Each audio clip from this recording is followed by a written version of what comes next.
Episode 71 तुम्हें अपने हाथों से मार दूं। अब तक आरिश अपनी बात कहकर तुरंत कॉल डिस्कनेक्ट कर देता है। वही आरिश की बात सुनकर काकी हैरानी से आरिश की तरफ देख रही थी, क्योंकि आज पहली बार था जब आरिश खुद से डॉक्टर को कॉल करके बुला रहा था। आरिश काकी नज़रों में हैरानी पहचान चुका था, पर वह कुछ भी नहीं कहता, उल्टा वो अब आरी के हाथों को छोड़कर वापस से चेंजिंग रूम की तरह बढ़ते हुए बोला, डॉक्टर आ रहे हैं, वह इसे चेक कर लेंगे। आप तब तक कमरे में रही, मुझे और भी बहुत सी कम है। इतना कहकर आरिश चेंजिंग रूम के अंदर चला जाता है। वही काकी एक बार फिर अब हैरानी से आरिश की तरह देखने लगती है। पल भर में आरिश के भाव बदल जा रहे थे। अभी कहाँ आर्या की चिंता में डॉक्टर को बुला रहा था, और अभी वह कहाँ ये कह रहा था कि उसे में बहुत सी कम है और आर्या उसके लिए बोझ है। काकी कुछ भी नहीं कहती है और चेंजिंग रूम की तरफ देखते रहती है, जहाँ थोड़ी देर पहले आरिश गया था। आरिश कपड़े चेंज करके बाहर आता है। वह कैजुअल कपड़े पहनकर चेंजिंग रूम से बाहर आया था और वह एक नज़र बेड की तरफ देखता है और सीधा कमरे से बाहर निकल जाता है। अब आगे आरिश के जाने के बाद काकी वहीं पर बेड पर बैठ जाती है और आर्या के छोटे से चेहरे की तरफ देखने लगती है। उसका छोटा सा चेहरा इस समय बेजान नजर आ रहा था, तो उसकी आंखें बंद थी, वही उसके होंठ सूखे हुए नजर आ रहे थे और उसके चेहरे पर आंसुओं के निशान साफ साफ नजर आ रहे थे, जो ये साबित कर रहा था कि आर्या रोते रोते ही सोई थी। आर्या की तरफ देखते हुए काकी बिल्कुल शांति थी, उनकी नज़रों में कोई इमोशंस नहीं थे। वहीं थोड़ी देर बाद कमरे का दरवाज़ा नॉक होता है। कमरे का दरवाज़ा नॉक होने पर काकी तुरंत ही अपनी नज़रें उठा भी कर दरवाजे की तरफ देखती है। दूर पर एक औरत खड़ी थी, जिसने इस समय वाइट कलर की कोट को पहना हुआ स्थान, वही उसके हाथों में एक सूटकेस था। उस औरत की तरह देखते हुए काकी तुरंत अपनी जगह से खड़ी होती है और उसे अंदर आने को कहती है। वह औरत तुरंत ही अंदर आती है, जिसके बाद वो आर्या को चेक करने लगती है। ये औरत कोई और नहीं बल्कि वही डॉक्टर थी जिसे आरिश ने कुछ देर पहले यहाँ बुलाया था। डॉक्टर आर्या को चेक करती है और थोड़ी देर बाद वह काकी तरफ देखते हुए थोड़ी परेशानी भरी आवाज में बोले, क्या ये ठीक से खाती पीती नहीं है? क्योंकि ना खाने की वजह से ही इन्हें कमजोरी आई है और जिसकी वजह से यह बेहोश हो गई है। आप इनके खाने का प्रॉपर ध्यान रखें, अगर ऐसे ही चला रहा तो ये बहुत ज़्यादा कमज़ोर हो जाएगी। डॉक्टर बहुत ही कंसर्न भरी आवाज़ में काकी से कहती हैं। वही काकी डॉक्टर की आवाज़ सुनकर एक नज़र बेड पर लेडी आर्या की तरह देखती है, उसके बाद में डॉक्टर की तरफ देखकर अपने सर को हाँ में हिला देती है, क्योंकि उनके पास कहने को कुछ भी नहीं था। उनका आर्या के ऊपर कोई हक नहीं था और न ही वह इस घर में कुछ भी अपनी मैसेज से कर सकती थी, जिसकी वजह से सिवाय उनके सिर हिलाने के अलावा और कोई रास्ता नहीं था। डॉक्टर काकी के सिर हिलाने पर अपनी नज़र उनसे हटा अपने नोटबुक में कुछ दवाइयाँ को लिखती है। उसके बाद वह उस पेपर को काकी के हाथों में देते हुए बोली, ये कुछ दवाई है, आप इतने टाइम तो टाइम देते रहें, कुछ दिनों में ये बिल्कुल नॉर्मल हो जाएंगी और उनके खाने पीने का भी बिल्कुल ध्यान रखें। डॉक्टर की बात सुन काकी डॉक्टर की तरह देखकर एक बार फिर से अपने सर को हिला देती है, जिसके बाद डॉक्टर अपना सामान लेकर वापस से कमरे से बाहर चले जाते हैं। डॉक्टर के जाने के बाद काकी वापस से आर्या की तरफ देखने लगती है। वही आरिश, इसका असिस्टेंट जोगी डॉक्टर को लेकर आया था, वह कमरे के बाहर ही खड़ा था।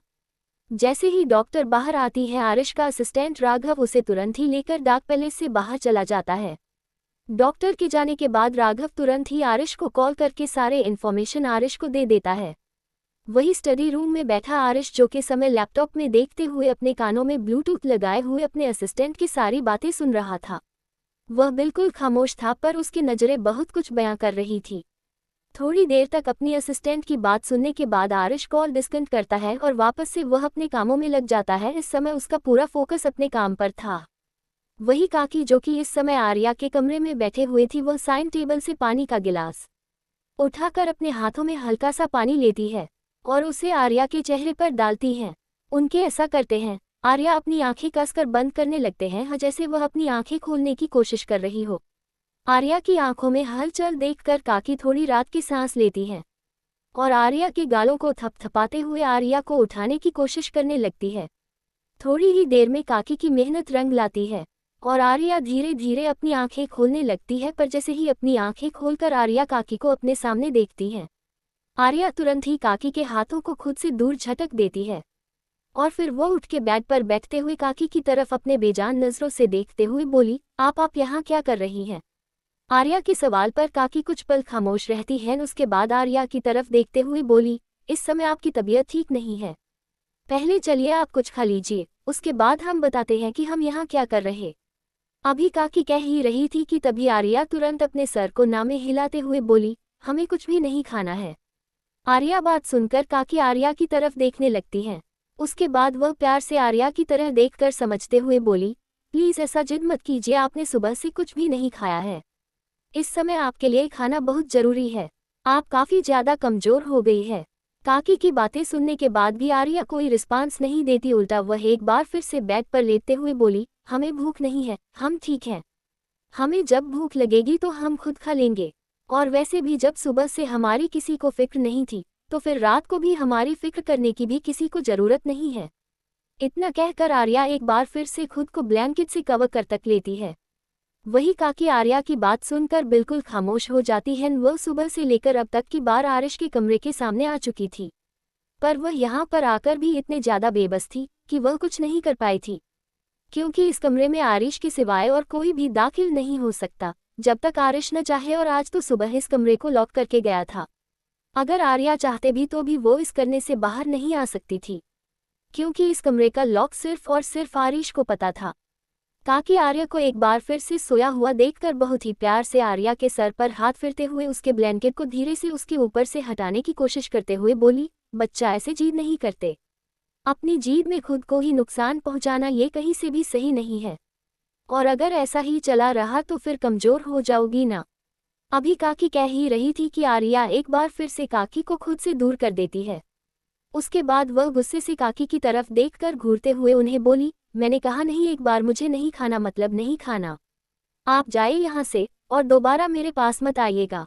काकी आर्या का ऐसा भी बिहेवियर देखकर एकदम रुवासी हो जाती है, पर फिर अब वह दोबारा से जिद नहीं करती है और वह बेड उठ सीधा कमरे से बाहर चले जाती है। वही काकी के कमरे से जाने के आधे घंटे बाद कमरे का दरवाजा एक बार फिर से खुलना है और एक लंबे से परछाई कमरे में दाखिल होती है। उसकी नज़र सीधा बेड पर ही थी। एक बार फिर से आर्या को इस पोजीशन में बेड पर लेटा हुआ देखकर उसकी आंखें धीरे धीरे कठोर होने लगती हैं और वह अपने कदम सीधा बेड की तरह बढ़ा देता है। और यह कोई और नहीं बल्कि आरिश था। आरिश बेड के पास आता है और वह झटके के साथ उस ब्लैंकेट को खींचकर आर्या के ऊपर से हटा देता है। आर्या जो चुपचाप लेटी हुई थी, वह अचानक से अपने ऊपर से ब्लैंकेट खींच जाने की वजह से हड़बड़ा जाती है। आर्या अपना सिर घुमाकर वह सामने देखती है। अपने सामने आरिश को खड़ा देखकर वह एकदम से अपनी जगह से उठकर बैठ जाती है और अपनी बड़ी बड़ी आंखों से आरिश की तरफ देखने लगती है। वही आरिश, उसके चेहरे के भाव इस समय काफी ज्यादा कठोर थे और वह अपनी कठोर नजरों से आर्या की तरह देखते हुए बोला, क्या तुम्हें करने का शौक है? आरिश के सवाल पर आर्या है एकदम से कंफ्यूजन से आरिश की तरह देखने लगती है।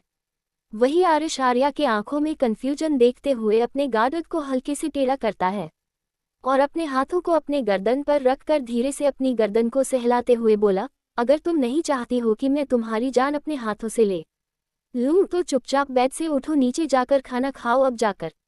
आर्या को अब समझ आता है कि आरिश ने उसे क्यों पूछा था। आर्या एकदम से डरते हुए धीरे से सरकते हुए बेड से नीचे आती है और वह आरिश की तरफ देखते हुए ही अपने धीमी कदमों से चलते हुए सीधा करने से बाहर आ जाती है। उसे चलने में काफी ज्यादा तकलीफ हो रही थी।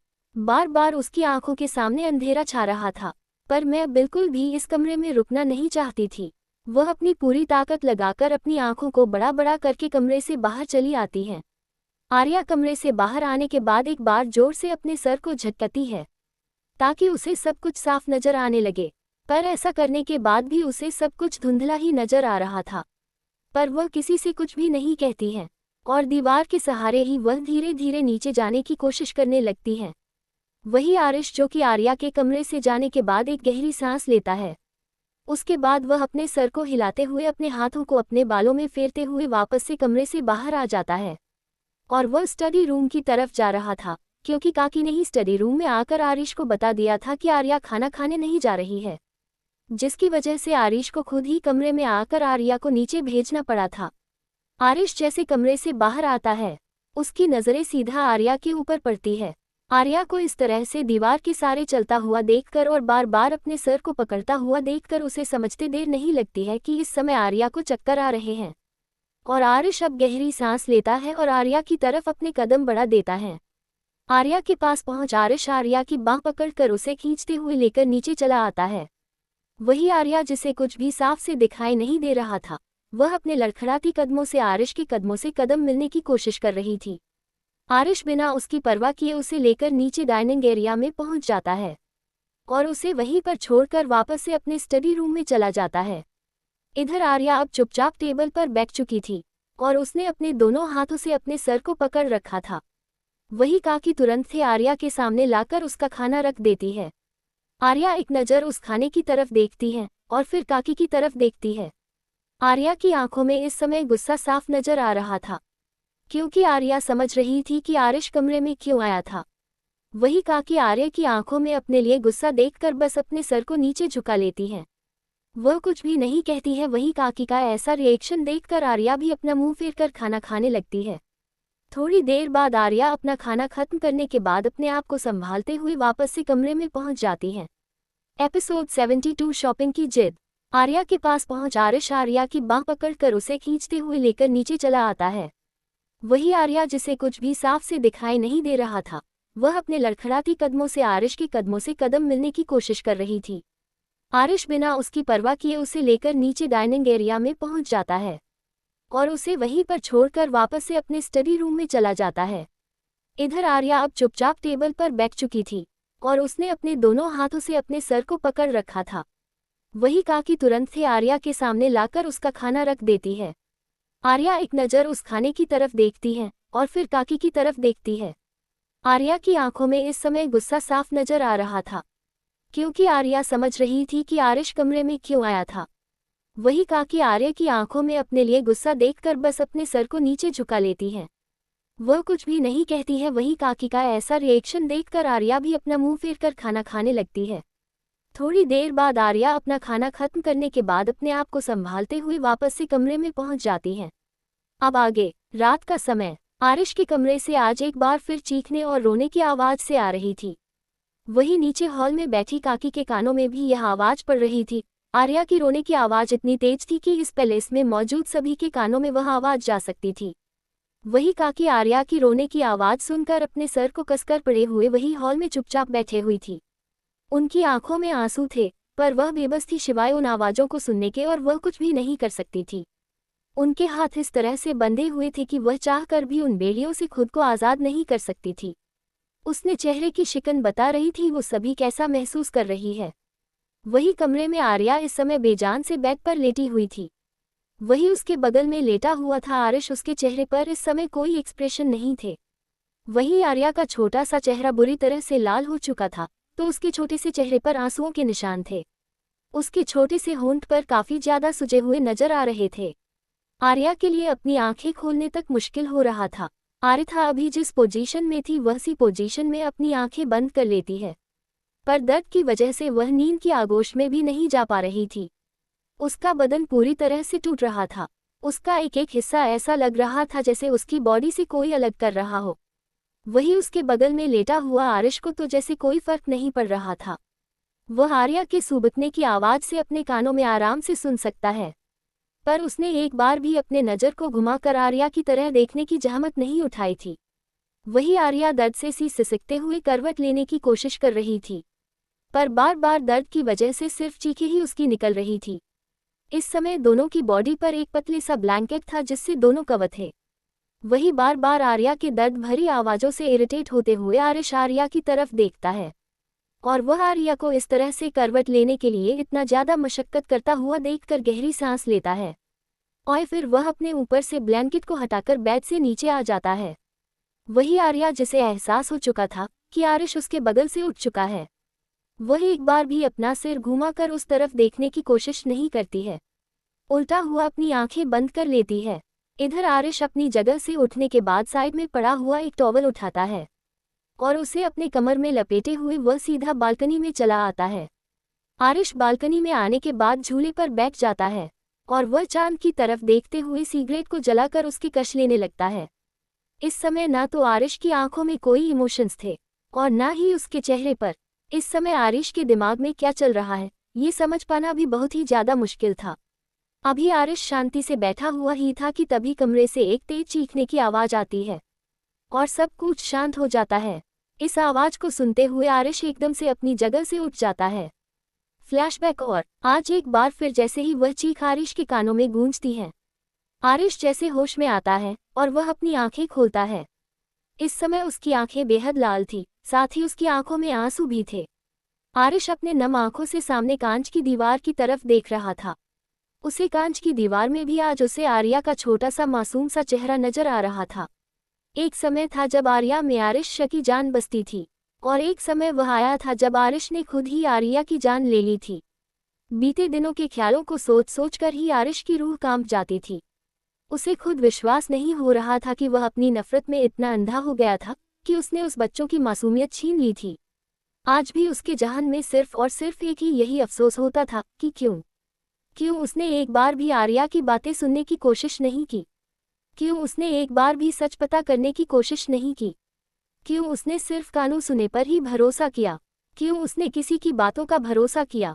ये सवाल आरिश को हर दिन तोड़ती थी, उसे हर दिन झकझोर कर रख देती थी, उसे हर दिन उसकी असलियत दिखाई थी, जो अब आरिश के लिए सहना मुश्किल होता जा रहा था। दूसरी तरफ महल। इस समय महल के हॉल में खिलखिला रहे और हंसने की आवाज से गूंज रही थी। वही सामने सोफे पर सोना और पंखुड़ी दोनों ही खिलखिला कर हंस रहे थे। पंखुड़ी इस समय सोना के ऊपर चढ़ने की कोशिश कर रही थी। वही दोनों के चेहरे के मुस्कुराहट दूर बैठा सिद्धार्थ कब से देखे जा रहा था। सिद्धार्थ उन दोनों को इस तरह से हंसता खिलखिला हुआ देखकर खुद भी मुस्कुराए जा रहा था। ये दोनों बिल्कुल एक सी बच्ची थी। दोनों को ही दुनिया से कोई मतलब नहीं था, दोनों ही अपने ही दुनिया में जीती थी। कोई नहीं कह सकता था कि सोना इतने बड़े बिजनेसमैन की बीवी है, क्योंकि इतने बड़े बिजनेसमैन की बीवी होने के बाद भी सोना की हरकतें बिल्कुल बचकानी थी। वह हमेशा बच्चों जैसे हरकतें किया करती थी। वह कहीं भी जगह नहीं देखती थी, सही वक्त नहीं देखती थी। वह बस अपनी ही धुन में रहा करती है। अगर सिद्धार्थ कभी और से बिजनेस पार्टी में भी ले जाया करता था, तो सिद्धार्थ को हमेशा यही डर लगा रहता था कि कहीं सोना यहाँ पर भी कोई बचाने हरकतें ना कर दे। पर उसने आज तक कभी भी सोना के उन क्यूट हरकतों पर रोक लगाने की कोशिश नहीं की थी, क्योंकि सोने की यही बच्चों वाली हरकतें उसे सबसे अलग और सबसे प्यारा बनाते थे। और सिद्धार्थ कभी नहीं चाहता था कि उसकी बीवी बदले। वह हमेशा सोना के इस मासूमियत को बचाकर रखना चाहता था। सिद्धार्थ अभी देखा ही रहा था कि तभी आदिश भी आकर सिद्धार्थ के बगल में बैठ जाता है। इस समय उसके चेहरे पर कोई इमोशंस नहीं थे, और वह सामने की तरफ देख रहा था, जहां पर उसकी माँ और बहन दोनों खिलखिलाकर हंस रहे थे। उन दोनों की तरफ देखते हुए उसकी आंखें बस सॉफ्ट हुई थी, पर उसके चेहरे पर कोई एक्सप्रेशन नहीं आए थे। वही सिद्धार्थ आदिश की तरफ देखता है और फिर सामने की तरफ देखते हुए बोला, तुम यहाँ पर इस तरह से मुंह बनाए हुए क्यों बैठे हुए हो? क्या तुम्हें उन लोगों के साथ नहीं खेलना है? वैसे भी तुम्हारी मम्मा अभी भी तो बच्ची ही है, तुम उनके साथ खेल सकते हो, वह आराम से पूरे दिन तुम्हारे साथ खेल सकती है।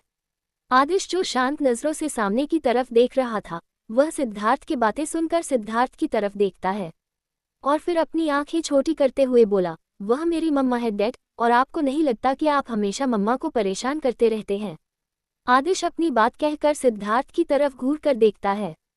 वही अपने बेटे की बात सुनकर सिद्धार्थ हैरानी से उसकी तरफ देखता है और फिर वह अपने दोनों हाथों को अपने सीने पर बांधते हुए आदिश की तरफ अपनी आंखें छोटी करके देखते हुए बोला, वह तुम्हारी मम्मा बाद में है, पहले वह मेरी बीवी है, इसलिए उस पर सबसे ज्यादा हक मेरा है।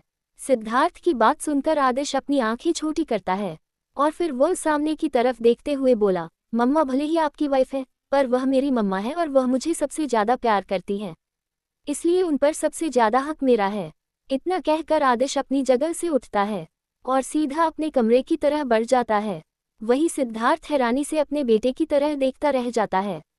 रात का समय, रात काफी गहरी काफी हो चुकी थी और आरिश अब तक नीचे डिनर के लिए नहीं आया था।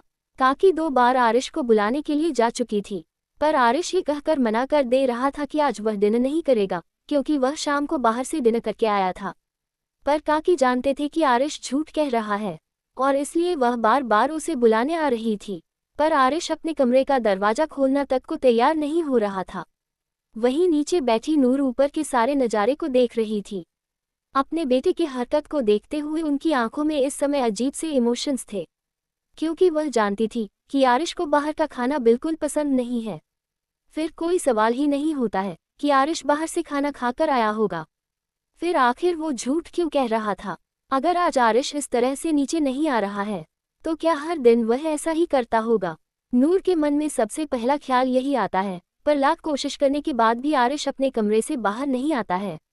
जिसके बाद काकी नूर जी को समझाते हुए उन्हें खाना खिलाकर उन्हें मेडिसिन देकर सुला देती है। उन्हें सुलाने के बाद वह अपने कमरे से बाहर आती है और एक बार आरिश के कमरे की तरफ देखती है जिसकी लाइट्स बंद थी। मतलब अब आरिश का कमरे से बाहर आने का कोई चांस ही नहीं था।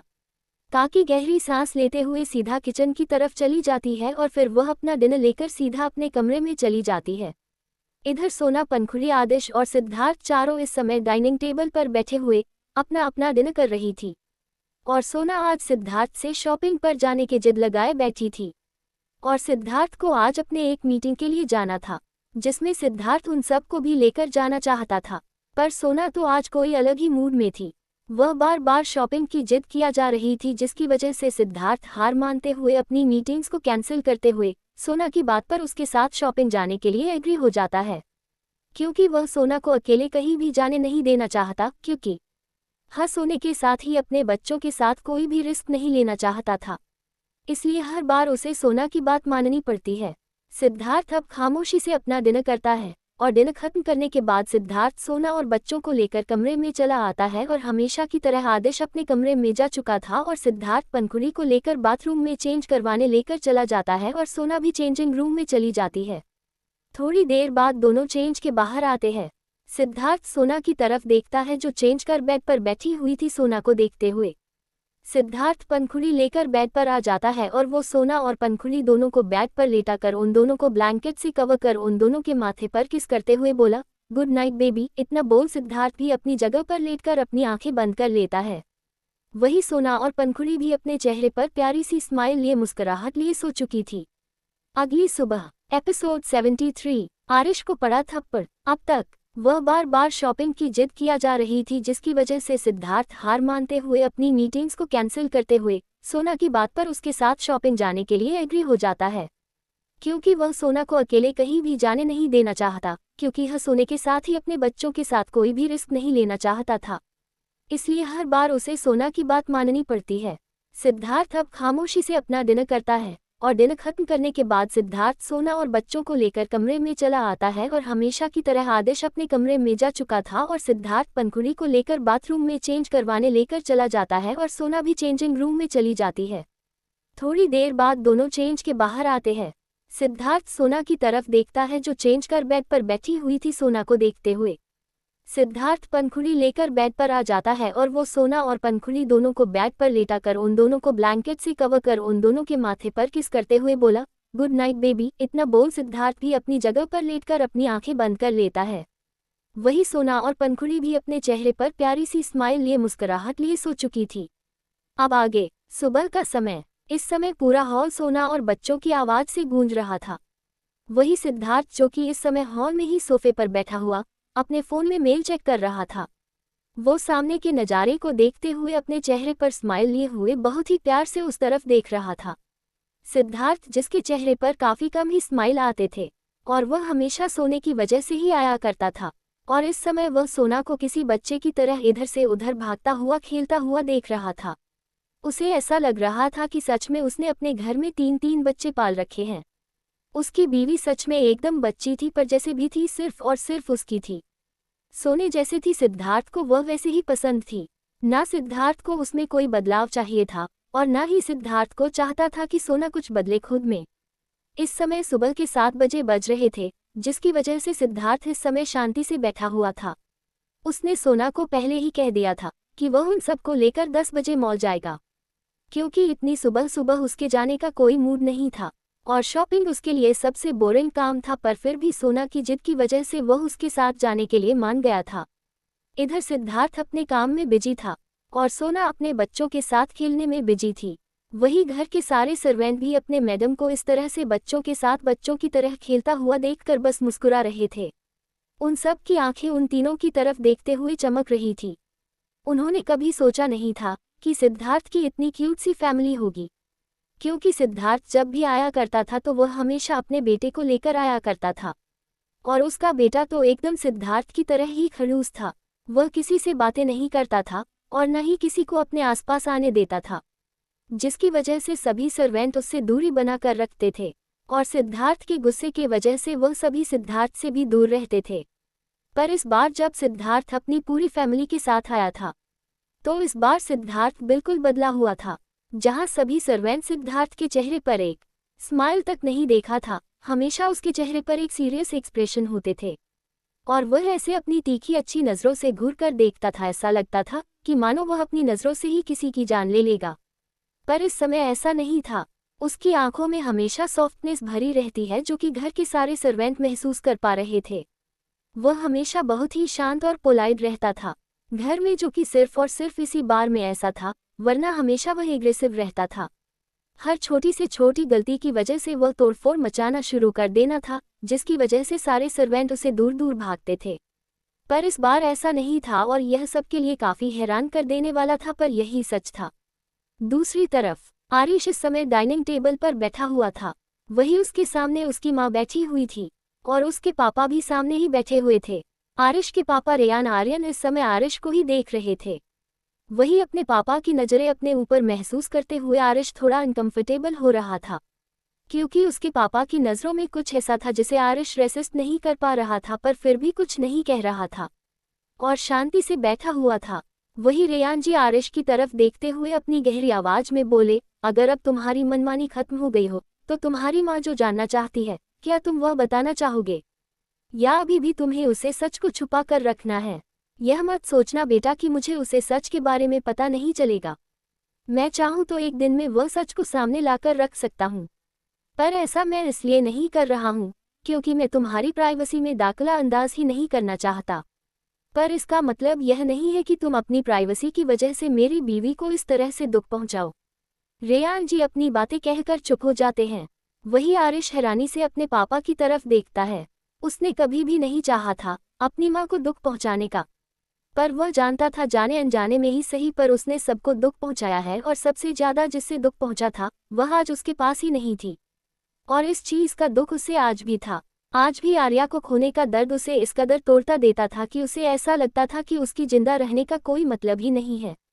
आरिश अपने शांत नज़रों से अपने पापा की तरफ देखता है। उसके बाद वह धीमी सी आवाज में बोला, ऐसा नहीं है पापा, जैसा आप सोच रहे हैं मैं मम्मा को कभी भी हट करने का नहीं सोचा है, पर कुछ चीज़ है जो मैं बताना नहीं चाहता, क्योंकि मैं जानता हूँ कि उसमें सिर्फ और सिर्फ मेरी गलती है और अगर मैं अपनी गलतियों को मानता भी हूँ तो भी कुछ नहीं बदल सकता है। मैं चाहे उसके जितने भी आई कोशिश कर लूँ, पर पहले जैसा कुछ भी नहीं हो सकता है और मैं उन गलतियों को अपने अंदर दफन किए हुए हूँ, क्योंकि मैं नहीं चाहता कि मेरी उन गलतियों की वजह से किसी और को तकलीफ हो। आरिश के पापा जो गौर से आरिश की बातें सुन रहे थे, वह खामोश हो जाते हैं और फिर आरिश की गहरी आंखों में देखने लगते हैं, जैसे वह आरिश की आंखों में कुछ पढ़ना चाहते हो। वही आरिश अपने पापा की नज़रों को पहचानते हुए अपने सर को ना में हिलाते हुए बोला, जिस नज़रों को आप पढ़ने की कोशिश कर रहे हैं डैड, उन नज़रों में सिवाय दर्द तकलीफ की कुछ भी नहीं है और आप जानते हैं कि मैं कभी भी झूठ नहीं कहता हूँ। इस बार आरिश के पापा अपनी जगह से खड़े होते हैं और फिर वह सीधा स्टडी रूम की तरफ जाते हुए बोले, मेरे स्टडी में आओ। रेयान जी अपनी बात कहकर चले गए। वही आरिश अपने पापा की बात सुनकर गहरी सांस लेता है और फिर अपनी जगह से उठ सीधा स्टडी रूम की तरफ अपने खत्म बढ़ा देता है। वही नूर की जिसकी नज़रें अपने पति के ऊपर ही टिकी हुई थी, वह उन्हें स्टडी की तरफ ज़्यादा हुआ देखकर गहरी सांस लेता है। उसके बाद में अपने सर झुकाकर बैठ जाता है, क्योंकि दोनों बाप बेटी बिल्कुल एक जैसे थे। दोनों ही बातें छुपाते थे और दोनों में से कोई भी उन्हें बातें बताने के लिए एग्री नहीं करते थे और अभी भी यही हो रहा था। वह आज इस सवाल का जवाब जानना चाहती थी। उसका जवाब उन्हें मिले या ना मिले, पर उनके पति को जरूर मिलने वाला था और जाहिर सी बात है अगर वह सवाल कुछ ऐसा हुआ या फिर उसके जवाब कुछ ऐसे हुए जिससे उन्हें तकलीफ हो, तो वह भी उन्हें नहीं बताने वाले थे। उन्होंने अब खुद को ही समझना बेहतर समझा और खामोशी से काकी की तरफ देखने लगी। काकी नूर जी की नज़रों को समझते हुए तुरंत ही ब्रेकफास्ट उनके प्लेट में सर्व करती है, जिसके बाद नूर जी खामोशी से खाने लगती है, पर उनकी नज़र बार बार स्टडी में जा रही थी। वही स्टडी में इस समय रेयान जी सोफे पर बैठे हुए थे। वही आरिश उनके सामने अपने सर को झुकाए हुए चुपचाप खड़ा था। आरिश को इस तरह से अपने सामने खड़ा हुआ देख रेयान आंसू थोड़े गुस्से भरी आवाज में बोले, मैंने तुम्हें यहाँ पर इस तरह से खड़ा होने के लिए नहीं बुलाया है। आरिश बात क्या है, मुझे वह बताओ। माना कि तुम अपनी माँ को नहीं बता सकते हो, पर मुझे तुम बता सकते हो। और तुम ये भी जानते हो कि मुझे झूठ से सख्त नफरत है, इसलिए मुझे बहलाने की या मुझसे झूठ बोलने की कोशिश तो बिल्कुल मत करना। उद्धरण चिन्ह। आप जिस सच को सुनने के लिए इतनी ज्यादा बेचैन हो रहे हैं डैड, उस सच में मैं किसी की जिंदगी तबाह कर दी है मैंने। किसी के जीने की इच्छा तक को छीन लिया है मैंने। उसे इस कदर तोड़ दिया, बिखेर दिया कि दोबारा मैं उसे समेट भी नहीं पाया। और जब तक मुझे समझ आता तब तक मैं उसे खो चुका था। आप क्यों उसे दर्द भरी यादों को सुनना चाहते हैं? आरिश के सवाल पर रेयान जी आरिश की तरफ देखते हैं और फिर कठोर होते हुए बोले, मैं तुमसे ये नहीं पूछा आरिश कि तुम्हारी जिंदगी इस समय कैसे चल रही है और तुमने अपने पास में क्या किया है। मैं बस सच सुनना चाहता हूँ, और अगर तुम सच नहीं बताना चाहते हो तो कोई बात नहीं, मैं खुद ही उसे सच तक पहुँच जाऊंगा। पर याद रखना, अगर मुझे कुछ भी ऐसा पता चला जिसमें तुम गुनहगार साबित हुए तो मैं तुम्हें कभी माफ नहीं करूंगा। आरिश, जो कि अपने पापा की बातें बहुत ही गौर से सुन रहा था, वह बेबस होकर अपने पापा की तरफ देखता है, क्योंकि वह अच्छी तरह से जानता था कि यह सारी चीज़ जहाँ से भी शुरू हुई है और जहाँ भी खत्म हुई है उस पूरे दौर में सिर्फ और सिर्फ वही गलत था। अपने पापा की बात सुनकर आरिश एक नज़र अपने पापा की तरफ देखता है और फिर वह गहरी सांस लेता है और वापस से अपनी नज़रें नीचे करते हुए अपनी बात कहना शुरू करता है। जैसे जैसे आरिश के पापा आरिश की बातें सुनते जा रहे थे, वैसे वैसे उनके चेहरे के एक्सप्रेशन बदलते जा रहे थे। उनकी आंखों में हैरानी, गुस्सा, दर्द, सारे एक्सप्रेशन एक साथ नजर आने लगे थे। उन्हें यकीन नहीं हो रहा था कि आरिश ने उनकी बच्ची के साथ ऐसा किया था। वह बच्ची जो हमेशा खुशी खुशी उनके घर से उनसे मिलने आया करती थी, क्योंकि वह अपनी फैमिली से दूर रहकर उन्हें याद करती थी। जिस बच्चे कल उन्होंने अपनी बेटी माना था, और आरिश ने क्या किया उसके साथ, वह कभी सपने में भी नहीं सोच सकता थे कि आरिश उनकी बच्ची को इस कदर तोड़ सकता है। आरिश की बातें आप जैसे जैसे उनके कानों में पड़ रही थी, उन्हें ऐसा लग रहा था कोई पिघला हुआ शीशा उनके कानों में डाल रहा हो। इस तरह की तकलीफ उन्हें महसूस हो रही थी। रेयान तुरंत ही अपनी जगह से खड़े होते और अपनी लाल नज़रों से आरिश की तरफ देखते हैं। उनकी आंखों में इस समय सिर्फ और सिर्फ गुस्सा था आरिश के लिए, और कुछ नमी जो कि इस बात सच को जानने के बाद आए थे। वह जब इस सच को सुन रहे थे तो वह अंदर तक कांप गए थे। उनका दिल इस समय इतनी तेजी से धड़क रहा था जितना आज से पहले कभी भी नहीं धड़का था। एक अजीब डर और बेचैनी उन्हें सताए जा रहा था। वह आरिश को देखते हुए आगे बढ़ते हैं और सीधा आरिश के चेहरे पर एक थप्पड़ जड़ देते हैं। एपिसोड 74, मर चुका है आपका बेटा। अब तक उन्हें यकीन नहीं हो रहा था कि आरिश ने उनकी बच्ची के साथ ऐसा किया था। वह बच्ची जो हमेशा खुशी खुशी उनके घर से उनसे मिलने आया करती थी, क्योंकि वह अपनी फैमिली से दूर रहकर उन्हें याद करती थी। जिस बच्चे कल उन्होंने अपनी बेटी माना था, और आरिश ने क्या किया उसके साथ, वह कभी सपने में भी नहीं सोच सकता थे कि आरिश उनकी बच्ची को इस कदर तोड़ सकता है। आरिश की बातें आप जैसे जैसे उनके कानों में पड़ रही थी, उन्हें ऐसा लग रहा था कोई पिघला हुआ शीशा उनके कानों में डाल रहा हो। इस तरह की तकलीफ उन्हें महसूस हो रही थी। रेयान तुरंत ही अपनी जगह से खड़े होते और अपनी लाल नज़रों से आरिश की तरफ देखते हैं। उनकी आंखों में इस समय सिर्फ और सिर्फ गुस्सा था आरिश के लिए, और कुछ नमी जो कि इस बात सच को जानने के बाद आए थे। वह जब इस सच को सुन रहे थे तो वह अंदर तक कांप गए थे। उनका दिल इस समय इतनी तेजी से धड़क रहा था जितना आज से पहले कभी भी नहीं धड़का था। एक अजीब डर और बेचैनी उन्हें सताए जा रहा था। वह आरिश को देखते हुए आगे बढ़ते हैं और सीधा आरिश के चेहरे पर एक थप्पड़ जड़ देते हैं। अब आगे आरिश, जिसने एक बार भी अपनी नजरें उठाकर अपने पापा की तरफ नहीं देखा था, वह अचानक से थप्पड़ मारने की वजह से एकदम से अपनी जगह से लड़खड़ा जाता है। उसका चेहरा एक तरफ झुक जाता है। वह जानता था कि उसके पापा का ऐसा ही रिएक्शन होगा। वह कुछ भी नहीं कहता है, उसकी आंखों में खुद इस समय नमी आया हुआ था। वह जानता था उसने गलतियां की है, सिर्फ गलतियां ही नहीं, उसने गुनाह किया है। आर्या के साथ जो कुछ भी उसने किया है उसकी कोई माफ़ी नहीं है, और न ही वह आर्या से इसकी कभी उम्मीद कर सकता था। वही रेयान जी आरिश की तरफ देखकर एकदम से उसके कॉलर को पकड़ते हुए अपनी तरफ खींचते हैं और उसके चेहरे को गुस्से भरी नज़रों से घूरते हुए बोले, तुम ऐसा सोच भी कैसे सकते हो आरिश? ये तुमने क्या किया उसके साथ? एक बच्ची की तरह रखते थे न तुम उसे अपने साथ, फिर उस बच्ची के साथ ऐसा करते हुए तुम्हारी रूह नहीं कांपी? कितने निर्दय हो गए थे? क्यों उस बच्ची के साथ इतने ज़्यादा तुम निर्दय हो गए? क्या बिगड़ा था उस बच्ची ने तुम्हारा? और क्या फ़ायदा तुम्हारे इस पोजीशन का? क्या फ़ायदा तुम्हारे उसे पावर का जब तुम एक बच्ची की बातों का यकीन तक नहीं कर पाए। जब से वो उस कॉलेज में आई थी तब से सिर्फ तुम्हारे भरोसे बस कॉलेज में रह रही थी। भरोसा क्या था उसने तुम्हारा, तुम इस तरह से उसके भरोसे को अपने पैरों तले कैसे रौंद सकते हो। सिर्फ तुमने उसके जज्बातों को ही नहीं, तुमने उसके आत्मसम्मान, स्वाभिमान, तुमने उसकी इस सब कुछ को अपने पैरों तले से कुचल कर रख दिया है। मुझे तुमसे कभी इस बात की उम्मीद नहीं थी आरिश। मैं उसे तुम्हारे भरोसे छोड़ा था क्योंकि मुझे यकीन था कि तुम उसका ख्याल रख पाओगे। पर तुमने आरिश क्या किया, सिर्फ उसे बल्कि तुमने मेरे यकीन को भी तोड़ दिया। क्या जवाब दूंगा मैं तुम्हारी माँ को कि जिस बच्ची को उन्होंने अपनी बेटी समझा था आज उसी का बेटा उसकी बेटी का खून से रंगा हुआ है। क्या जवाब दूंगा मैं तुम्हारी माँ को कि जिस बेटी की इज्जत को बचाने के लिए उसका बेटा एक दिन लड़ा था, उसने ही उसकी इज्जत को अपने पैरों तले रौंदता रहा। क्या जवाब दूंगा मैं उसे, कैसे समझाऊंगा मैं उसे कि जिस बेटी को उसने तुम्हारे भरोसे छोड़ा था तुमने उसे किसी लायक नहीं छोड़ा, इस कदर तोड़ दिया कि उसने अंत में सबसे दूर जाना ही सही समझा। बोलो आरिश बोलो, क्या जवाब दूंगा मैं। रेयान जी के गुस्से से नसें उभर आई थी। उन्हें यकीन नहीं हो रहा था कि उनका बेटा इस कदर गिर सकता है। उनका बेटा एक लड़की के साथ इतना ज्यादा निर्दय हो सकता है। उन्होंने क्या सोचकर आर्या को आरिश के साथ छोड़ा था और उसने क्या कर दिया था। वह कभी भी इस बात को मानने को तैयार नहीं हो सकते थे। अगर कोई और कहता कि आरिश ने ऐसा किया है तो वह कभी नहीं मानते, पर यह बात खुद आरिश ने अपने मुंह से कही है। वही आरिश जो कि अपने पापा की सारी बातें सुन रहा था। वह बिल्कुल खामोश था, उसकी आंखों में एक दर्द था जो आंसुओं के जरिए बाहर आ रहा था, पर वह अपने उन गुनाहों को सफाई में नहीं छुपा सकता था। आरिश की खामोशियां रेयान जी को और भी ज्यादा तोड़ रहे थे। उन्हें समझ नहीं आ रहा था कि अब क्या जवाब दे, क्या कहें, कैसे बोले, कुछ समझ नहीं आ रहा। तो वह पूरी तरह से ब्लैक हो चुके थे। उन्होंने आज अपनी जिंदगी का एक ऐसा सच सुना था जो वह कभी अपने सपने में भी नहीं सोच सकते थे। रेयान जी अब गुस्से से खौलते हुए नजरों से आरिश को घूरते हुए बोला, तुम्हें जो करना था और तुमने कर लिया है, तो अब हमारा फैसला सुनो। आज से तुम भूल जाना कि तुम्हारी कोई फैमिली है।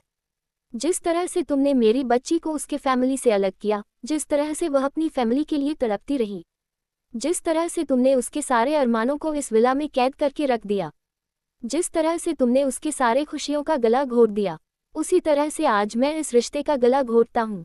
नहीं मानता मैं तुम्हें अपना बेटा, नहीं हो तुम मेरे खून। मेरा खून कभी इतना गिरा हुआ नहीं हो सकता। मैंने तुम्हें कभी ऐसे परवरिश नहीं दी थी। तुम मेरे बेटे हो ही नहीं सकते आरिश। आरिश जो अपने पापा की सारी बातें सुन रहा था, वो अपने पापा की इस बात को सुनकर एकदम से अपनी जगह पर जम सा गया। वह अपनी आंखों में आंसू भी अपने पापा की तरफ देखते हुए बोला, यह आप क्या बोल रहे हैं डैड। अभी आरिश अपनी बात पूरी कर पाता उससे पहले ही रेयान जी अपने हाथ को दिखाकर आरिश की बात को बीच में ही काटते हुए आरिश की तरफ देखते हुए बोले, जिस तरह से तुमने एक बार भी नहीं सोचा कि वह बच्चे अपने परिवार के बिना कैसे जिएगा, जिस तरह से तुमने उसके दोस्तों को उससे अलग करने से पहले एक बार भी नहीं सोचा कि वह अकेली इतने बड़े घर में कैसे रहेगी, जिस तरह से तुमने उसे इस घर में कैद कर दिया था, तब जब तुम्हें उसकी तकलीफ का अंदाजा नहीं हुआ था, तो अब तुम्हें क्यों तकलीफ हो रही है। तुम भी उसकी जिंदगी कर देखो कैसा महसूस होता है। तुम्हारे पास तो फिर भी इस घर से बाहर जाने की आज़ादी है। तुम्हारे पास तो फिर भी इतना पैसा, इतना पावर है। इसी के घमंड में आकर में तुमने उस बच्चों की जिंदगी बर्बाद की थी। तो फिर आज तुम इस बारे में क्यों सोच रहे हो, क्यों तुम्हें आज अपनी फैमिली की ज़रूरत पड़ रही है, जब उस बच्ची को अपनी फैमिली की ज़रूरत नहीं पड़ी थी, जब उसने अपने सारे दर्द को अकेले सहे थे, जब उसके पास उसका दर्द बांटने वाला कोई नहीं था, जब उसने अपनी तकलीफ से सब अकेले बर्दाश्त की थी। तो फिर तुम्हें किसी के सहारे की क्यों ज़रूरत है। तुम तो फिर भी एक मर्द हो और अपनी पावर इसी गुमान में आज तक उस छोटे से बच्चे पर जोर आजमाते आ रहे थे। तो फिर तुम्हें अपने लिए इतनी ज़्यादा फिक्र क्यों हो रही है। एक बार सोचकर देखो आरिश, जिस बच्चे ने सबसे ज़्यादा भरोसा किसी पर किया हो और जब वही उस इस कदर तोड़ दे तो कैसा महसूस होता है।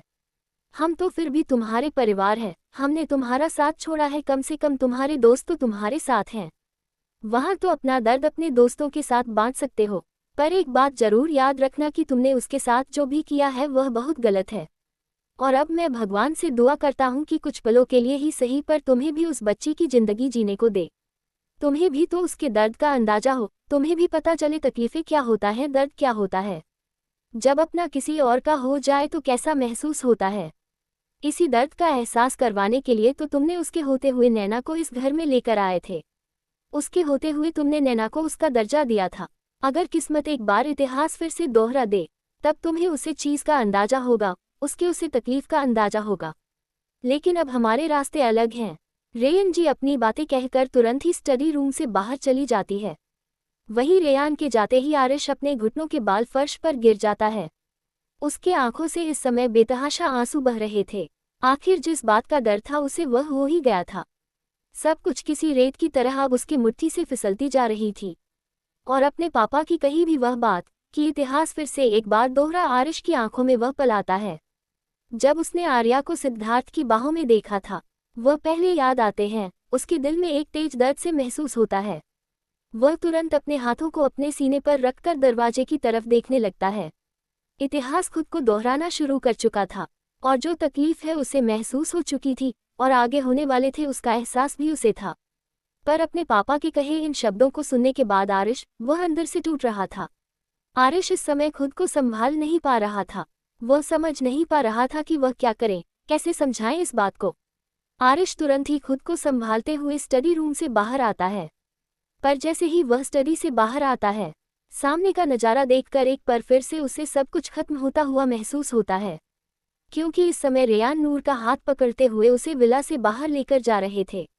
अपने पापा को इस तरह से उसकी मां को ले जाता हुआ देखकर आरिश एकदम से खुद को टूटा हुआ बिखरता हुआ महसूस करने लगता है। इधर नूर जी खुद ही अपने पति के इस बिहेवियर से हैरान थे। वह अपने हाथों को रेयान जी की पकड़ से छुड़ाने की कोशिश करते हुए बोली, यह आप क्या कर रहे हैं? मुझे आरिश से बात करना है। आप इस तरह से मुझे क्यों ले जा रहे हैं? कल ही तो हम आए हैं और आपने खुद कहा था कि मैं इस बार अपने बेटे के साथ रह सकती हूँ। फिर आपके इस तरह से मुझे यहाँ से ले जाने का क्या मतलब है? नूर जी के इतने सारे सवालों को सुनते हुए रेयान के कदम एकदम से रुक जाते हैं, और वह अपनी लाल नज़रों से अपनी पत्नी की तरफ देखते हैं और फिर गुस्से भरी आवाज में बोले, जिस बेटे के पास रहने तुम आई थी, वह बेटा तुम्हारा कब का मर चुका है, और जो इस घर में रहता है वह हमारा बेटा नहीं है। इसलिए यहाँ रहने का कोई मतलब ही नहीं है। चलो अब यहाँ से चुपचाप। इतना कहकर रेयान जी जबरदस्ती वहाँ से उन्हें ले जाने लगते हैं। वही अपने पति की बातें सुनकर नूर एकदम हैरानी से उनकी तरफ देखती है, और फिर झटके से अपने हाथों को खींचकर छुड़ाते हुए बोली, ये आप कैसी बकवास बातें कर रहे हैं? मेरे बेटे को कुछ नहीं हुआ है, और आप ऐसा भी कह सकते हैं, वह हमारा बेटा है।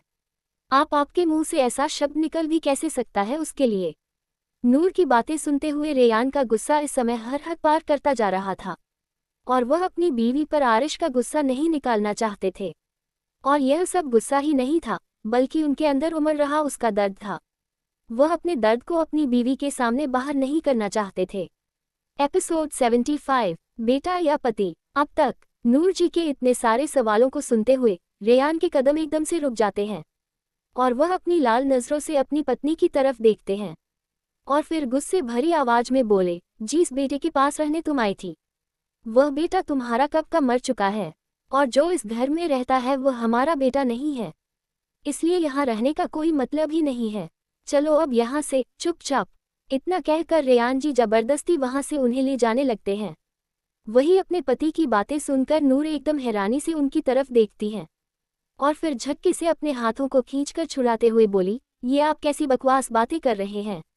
मेरे बेटे को कुछ नहीं हुआ है, और आप ऐसा भी कह सकते हैं, वह हमारा बेटा है। आपके मुंह से ऐसा शब्द निकल भी कैसे सकता है उसके लिए?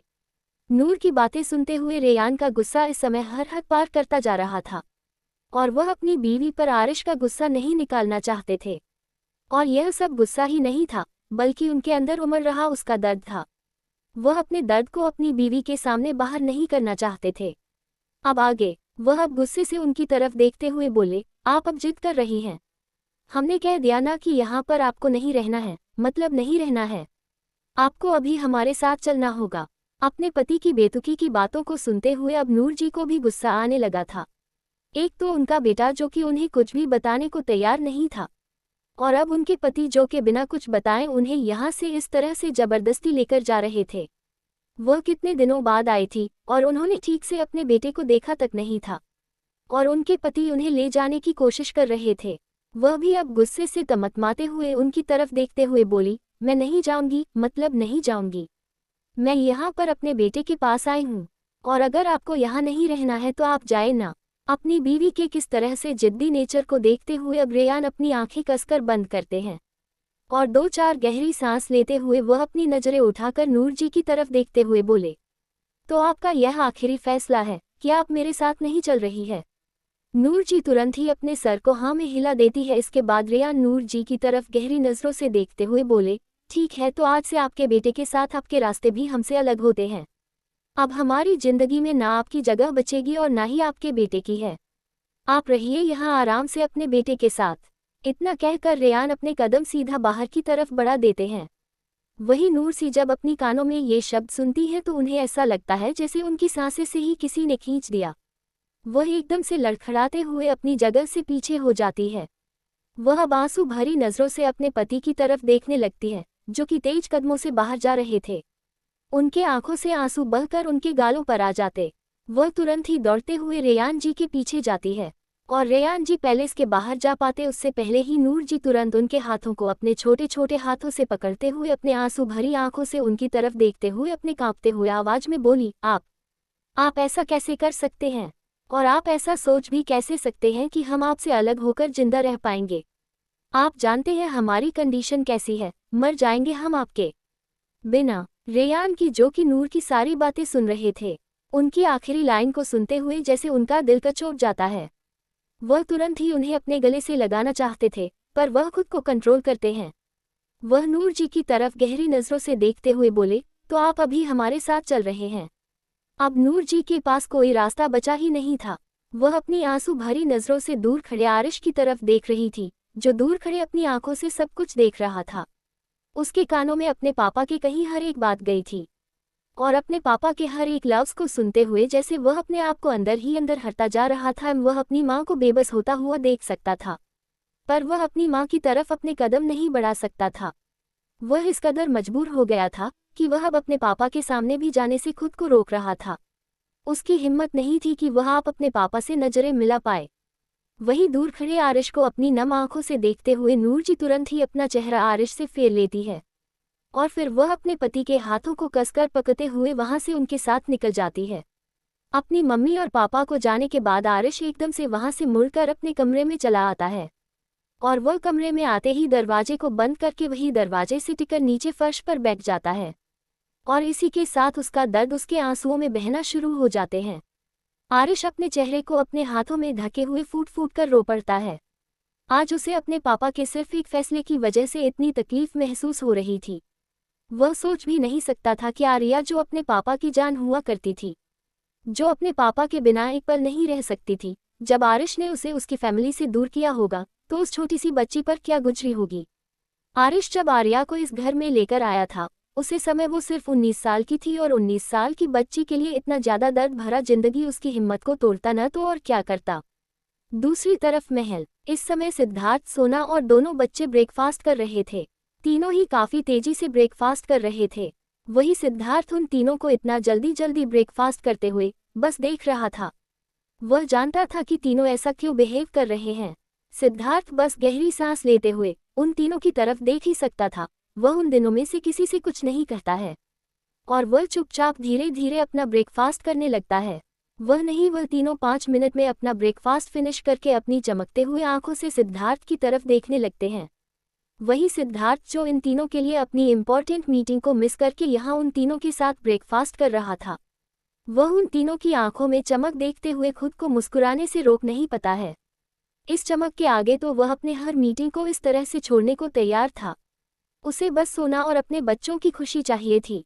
उसे कोई मतलब नहीं था कि उसका कितना का नुकसान हो रहा है और कितने का फायदा हो रहा है। वह बस चाहता था कि उसके बच्चे और उसकी बीवी खुश रहे। इसके लिए वह कुछ भी करने को तैयार था। सिद्धार्थ भी अपना ब्रेकफास्ट फिनिश करता है। सिद्धार्थ चूंकि पहले से ही तैयार था। सिद्धार्थ ब्रेकफास्ट करके ब्रेकफास्ट टेबल से उठकर जाकर सोफे पर बैठ जाता है। वही तीनों भागते हुए अपने कमरे में चले आते हैं। थोड़ी देर बाद तीनों ही तैयार होकर बाहर आते हैं। सबसे पहले आदिश कमरे से बाहर आता है। उसने इस समय ब्लैक कलर के जीन्स के साथ व्हाइट कलर के शर्ट को कैरी किया हुआ था। वही पैरों में स्पोर्ट्स शूज और बालों को बहुत ही एलिगेंटली सेट किए हुए वह बहुत ही ज्यादा जेंटल नजर आ रहा था। उसका छोटा सा चेहरा देखकर कोई कह नहीं सकता था वो बच्चा था, या कोई इतनी छोटी सी उम्र में इतना ज्यादा मैच्योर दिख सकता है। वही आदिश के आने के थोड़ी देर बाद ही सोना भी पंखुड़ी को अपने साथ लेकर कमरे से बाहर आती है। इस समय पंखुड़ी ने एक वाइट कलर की फ्रॉक को पहन रखा था। पैरों में वाइट कलर के शूज के साथ उसने कली बालों की 2 चोटी बनाई हुई थी, जो उसके छोटे से गोल मटोल चेहरे पर काफी प्यारा लग रहा था। वही उसके पीछे पीछे उसके हाथों को पकड़कर आ रही सोना, जिसने से कलर की फ्रॉक को पहना हुआ था, जो उसके घुटनों तक आ रहे थे। उसने भी अपने पैरों में वाइट कलर के शूज को डाल रखा था। उसके बाल इस समय खुले हुए थे और उसने अपने बालों को दोनों तरफ से बालों को कर्ल करके उस पर बटरफ्लाई डिजाइन के क्लिप को लगाया हुआ था, जिससे उसके बाल आगे से काफी खूबसूरत लग रहे थे। सोने के चेहरे पर इस समय कोई मेकअप नहीं था। उसका छोटा सा चेहरा बिना मेकअप के ही काफी ज्यादा प्यार और क्यूट लग रहा था। उसने बस अपने होठों पर एक बेबी पिंक कलर के लिए बाम को लगाया हुआ था। हाथों में एक डायमंड की वॉच थी और वह पूरी तरह से सिंपली रेडी हो चुकी थी। सिद्धार्थ की नजरें इस समय सोना के ऊपर ही टिकी हुई थी। वह सोने की क्यूटनेस को देखते हुए सोने में ही खोया हुआ था, पर उसकी बेटी जल्दी ही उसे होश में ले आती है, जब वहां भाग कर आती है और उसके पैरों से लिपट जाती है। सिद्धार्थ अपनी पैरों में जब अपनी बेटी को लिपटा हुआ महसूस करता है, तो वह तुरंत ही सोना से अपनी नज़र हटाकर अपनी बेटी की तरफ देखता है। उसकी बेटी भी बिल्कुल सोने की ही कार्बन कॉपी नजर आ रही थी, जिसे देखते हुए उसके चेहरे पर एक बहुत ही प्यारी सी स्माइल आ जाती है और वह तुरंत ही झुककर पंखुड़ी को अपनी गोद में उठा लेता है। पंखुड़ी जैसे ही सिद्धार्थ के गोद में जाती है, वह तुरंत सोने की तरफ उंगली पॉइंट करते हुए बोली, मम्मा क्यूट। सिद्धार्थ अपनी बेटी की टूटी फूटी आवाज को समझते हुए बस अपने सर को हिलाते हुए बोला, यश बेटा, मम्मा इज वेरी क्यूट और ब्यूटीफुल। सिद्धार्थ सोना की तरफ देख मुस्कुराते हुए बोला, चलो अब चलें। सिद्धार्थ पंखुड़ी को अपने गोद में लेते हुए सोने के पास आता है और फिर वह अपने हाथ को बढ़ाकर उसके हाथों को पकड़ लेता है। वही आदिश भी तुरंत दूसरी तरफ से आकर सोने के हाथों को पकड़ लेता है। सोना अपने बेटे की तरफ देखती है, अपने चेहरे पर प्यारी सी स्माइल लिए वह उसके हाथों को अच्छे से पकड़ते हुए चारों ही महल से बाहर चले आते हैं। सिद्धार्थ जैसे ही महल से बाहर आता है, ड्राइवर उन सब के लिए कार का डोर ओपन करता है। पहले सिद्धार्थ, सोना और आदिश को बैठता है, उसके बाद वह खुद भी दूसरी तरफ से आकर कार में बैठ जाता है और पंखुड़ी को अपनी गोद में बिठा लेता है। उन चारों के बैठते ही ड्राइवर भी कार में बैठता है और कार अपनी मंजिल की ओर बढ़ जाती है। कुछ ही देर में सिद्धार्थ की कार मॉल के बाहर आकर रुकती है। सिद्धार्थ खिड़की से मॉल की तरफ देखता है। इस समय मॉल पूरी तरह से लोगों से भरा हुआ था। मॉल को पूरी तरह से लोगों से भरा हुआ देखकर सिद्धार्थ की आंखें छोटी हो जाती हैं और वह अजीब नज़रों से मॉल की तरफ देखने लगता है, क्योंकि सिद्धार्थ को इतनी भीड़ में अंदर जाने का बिल्कुल भी मन नहीं कर रहा था। वह सोना की तरफ देखता है इस उम्मीद से कि शायद सोना इतनी भीड़ को देखकर अंदर जाने से इनकार कर दे और वह उसे लेकर कहीं और घूमने के लिए चला जाए। पर सोना जब खिड़की से बाहर अपने सर को निकाल कर देखती है, तो वह मॉल की तरफ देखकर अपनी चमकती आंखों से सिद्धार्थ की तरफ देखने लगती है। सोने की आंखों को देखते हुए सिद्धार्थ समझ जाता है कि सोना का अंदर जाने का मन है और यह समझते हैं सिद्धार्थ का मुंह बन जाता है। एपिसोड 76, चेंजिंग रूम में कौन। अब तक पंखुड़ी को अपनी गोद में बिठा लेता है। उन चारों के बैठते ही ड्राइवर भी कार में बैठता है और कार अपनी मंजिल की ओर बढ़ जाती है। कुछ ही देर में सिद्धार्थ की कार मॉल के बाहर आकर रुकती है। सिद्धार्थ खिड़की से मॉल की तरफ देखता है। इस समय मॉल पूरी तरह से लोगों से भरा हुआ था। मॉल को पूरी तरह से लोगों से भरा हुआ देखकर सिद्धार्थ की आंखें छोटी हो जाती हैं और वह अजीब नज़रों से मॉल की तरफ देखने लगता है, क्योंकि सिद्धार्थ को इतनी भीड़ में अंदर जाने का बिल्कुल भी मन नहीं कर रहा था। वह सोना की तरफ देखता है इस उम्मीद से कि शायद सोना इतनी भीड़ को देखकर अंदर जाने से इनकार कर दे और वह उसे लेकर कहीं और घूमने के लिए चला जाए। पर सोना जब खिड़की से बाहर अपने सर को निकाल कर देखती है, तो वह मॉल की तरफ देखकर अपनी चमकती आंखों से सिद्धार्थ की तरफ देखने लगती है। सोने की आंखों को देखते हुए सिद्धार्थ समझ जाता है कि सोना का अंदर जाने का मन है और यह समझते हैं सिद्धार्थ का मुंह बन जाता है। अब आगे आरिश अभी बाथरूम से फ्रेश होकर बाहर आया था। उसकी आंखें इस समय सुर्ख लाल नजर आ रही थी, वही उसका चेहरा भी लाल नजर आ रहा था। आरिश सीधा ड्रेसिंग मिरर के सामने जाता है और खुद को मिरर में देखता था। आरिश की कमर पर सिर्फ एक टॉवल बंधा था। उसकी खुली मस्कुलर चेस्ट मिरर में साफ साफ नजर आ रही थी। अभी अभी शावर लेकर आने की वजह से आज इसके बालों से पानी की बूंदें टपक रही थी, जो कि उसके मस्कुलर चेस्ट से होते हुए उसके 8 पैक्स एब्स से फिसलते हुए उसके टॉवल में जाकर कहीं गुम हो जा रहे थे। इस समय आरिश काफी ज्यादा हॉट नजर आ रहा था। आरिश एक नज़र खुद को मिरर में देखने के बाद ड्रेसिंग मिरर से कोम उठाता है और अपने बालों को सेट करने लगता है। तभी उसका फ़ोन रिंग करने लगता है। आरिश अपने फ़ोन की तरफ देखता है और वह टेबल से ब्लूटूथ उठाकर अपने कानों में लगता है। ब्लूटूथ लगाते हैं दूसरी तरफ से आरिश को किसी की आवाज़ आती है, जिसे आरिश बहुत ही खामोशी से सुन रहा था। आरिश उसकी पूरी बातें सुनने के बाद अपनी कठोर आवाज़ में बोला, where is she now? Arish के ऐसा पूछने पर दूसरी तरफ से तुरंत ही आवाज़ आती है, जिसके बाद आरिश बिना कुछ बोले ही कॉल डिस्कनेक्ट कर देता है। वहीं दूसरी तरफ खड़ा राघव, जो कि आरिश की हरकतों से अच्छी तरह से वाकिफ था, वह घूरकर फ़ोन की तरफ देखता है। क्योंकि उसका मुंह बन चुका था, यह आदमी बस काम भर ही बातें किया करता था। जैसे ही इसका काम खत्म हुआ, यह ऐसे मुंह फेर लेता था जैसे वह जानता ही ना हो। इधर आरिश कॉल डिस्कनेक्ट करने के बाद अपनी नज़र उठाकर खुद को ही मिरर में देखता है और खुद को मिरर में देखते हुए ही उसके चेहरे पर डेविल स्माइल आ जाती है और वह मुस्कुराते हुए खुद से ही बोला, अब बहुत हुआ। तुम्हें अब वापस मेरी जिंदगी में शामिल होना ही होगा। तुम मेरी थी, मेरी हो और हमेशा मेरी ही रहोगी। मेरे होते हुए तुम कभी किसी की नहीं हो सकती, क्योंकि मैं ऐसा होने ही नहीं दूंगा। मेरा इंतजार करना बटरफ्लाई, मैं आ रहा हूँ।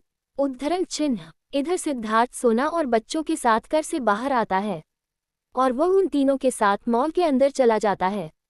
वही सोना की आंखें बिल्कुल हीरे चमक रही थी। वो मॉल की तरफ बहुत इंटरेस्टिंग तरीके से देख रही थी।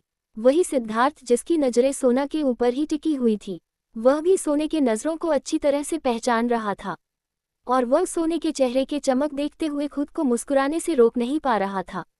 सिद्धार्थ सोना की तरफ देखते हुए उसके हाथों को पकड़े हुए उसे मॉल के अंदर लेकर आता है। जैसे ही सिद्धार्थ मॉल में एंटर करता है, वहां के मैनेजर तुरंत ही सिद्धार्थ को देखकर उसके पास आते हैं और वह ग्रीट करते हुए बोले, गुड मॉर्निंग मिस्टर सिंघानिया, क्या मैं आपकी कुछ मदद कर सकता हूं? मैनेजर अपनी बात कहने पर सिद्धार्थ अपनी तीखी नज़रों से उसे मैनेजर की तरफ देखता है और फिर वह अपने सर को ना में दिला देता है, जिसके बाद में मैनेजर मुस्कुराते हुए अपनी जगह से थोड़ा सा साइड हट जाता है। जिसके बाद सिद्धार्थ अपने दोनों बच्चों के साथ अंदर आता है। सिद्धार्थ ने सोना के हाथों को काफी टाइटली पकड़ रखा था। वो ही मॉल में एंटर होता है। वहां की सेल्स गर्ल्स भी सिद्धार्थ को ग्रीट करती है, जिसके बाद सिद्धार्थ सोना को लेकर खुद ही क्लोथ सेक्शन में चला जाता है, क्योंकि उसे बिल्कुल भी पसंद नहीं था कि कोई और सोना के कपड़ों को हाथ लगाए, जिसकी वजह से सिद्धार्थ हमेशा खुद ही सोना की शॉपिंग किया करता था। सिद्धार्थ को खुद ही क्लॉथ सेक्शन में जाता हुआ देखकर मैनेजर खुद हैरान था, पर उसकी हिम्मत नहीं थी कि वह सिद्धार्थ से कुछ बोले। वह बस चुपचाप देख सकते थे। इधर सेल्स गर्ल्स भी हैरान थी, पर वह सभी भी कुछ नहीं कहती है और अपने अपने कामों में लग जाती है। वहां जितने भी लोग थे सभी सिद्धार्थ और सोना की तरफ हैरानी से देख रहे थे। वही आरिश पंखुड़ी को अपने साथ लेकर टॉयज सेक्शन में चला गया था, जिसे सिद्धार्थ ने भी नहीं रोका था, क्योंकि इस पूरे मॉल में सीसीटीवी कैमरा से और सिद्धार्थ अच्छी तरह से अपने बच्चों पर नजर रख सकता था। और मॉल के अंदर उसके बहुत से गार्ड्स भी थे, जो कि सिविल ड्रेस में इस समय बच्चों के प्रोटेक्शन के लिए लगे हुए थे। सिद्धार्थ इस समय पूरी तरह से बेफिक्र था। वही सोना सिद्धार्थ के हाथों को पकड़े उसे खींचते हुए क्लोथ सेक्शन में लेकर घूम रही थी। सोना की नज़रें कपड़ों पर ही टिके हुई थी, वही सिद्धार्थ की नज़रें सोने के ऊपर। काफी देर तक इधर उधर देखने के बाद फाइनली एक बेबी पिंक कलर के साड़ी पर जाकर सोना की नज़रें टिक जाती है। सोना, जो कि अमेरिका में ही रही थी, उसने कभी भी साड़ी वेयर नहीं किए थे। हाँ, उसने कुर्ती प्लाजो और फ्रॉक सूट को वेयर किया था, पर उसे साड़ी वेयर करना काफी ज्यादा हेडेक लगता था, क्योंकि उससे साड़ी संभाली नहीं जाती थी। पर उस साड़ी की तरफ देखते हुए सोना को वह साड़ी अब लेने का मन करने लगा था, जिसकी वजह से वह सिद्धार्थ की तरफ देखती है और फिर वह उसके बाजू को पकड़कर उसकी तरफ अपनी टिमटिमाते आंखों से देखते हुए अपनी छोटी छोटी उंगलियों से वह उस साड़ी की तरह पॉइंट कर देती है।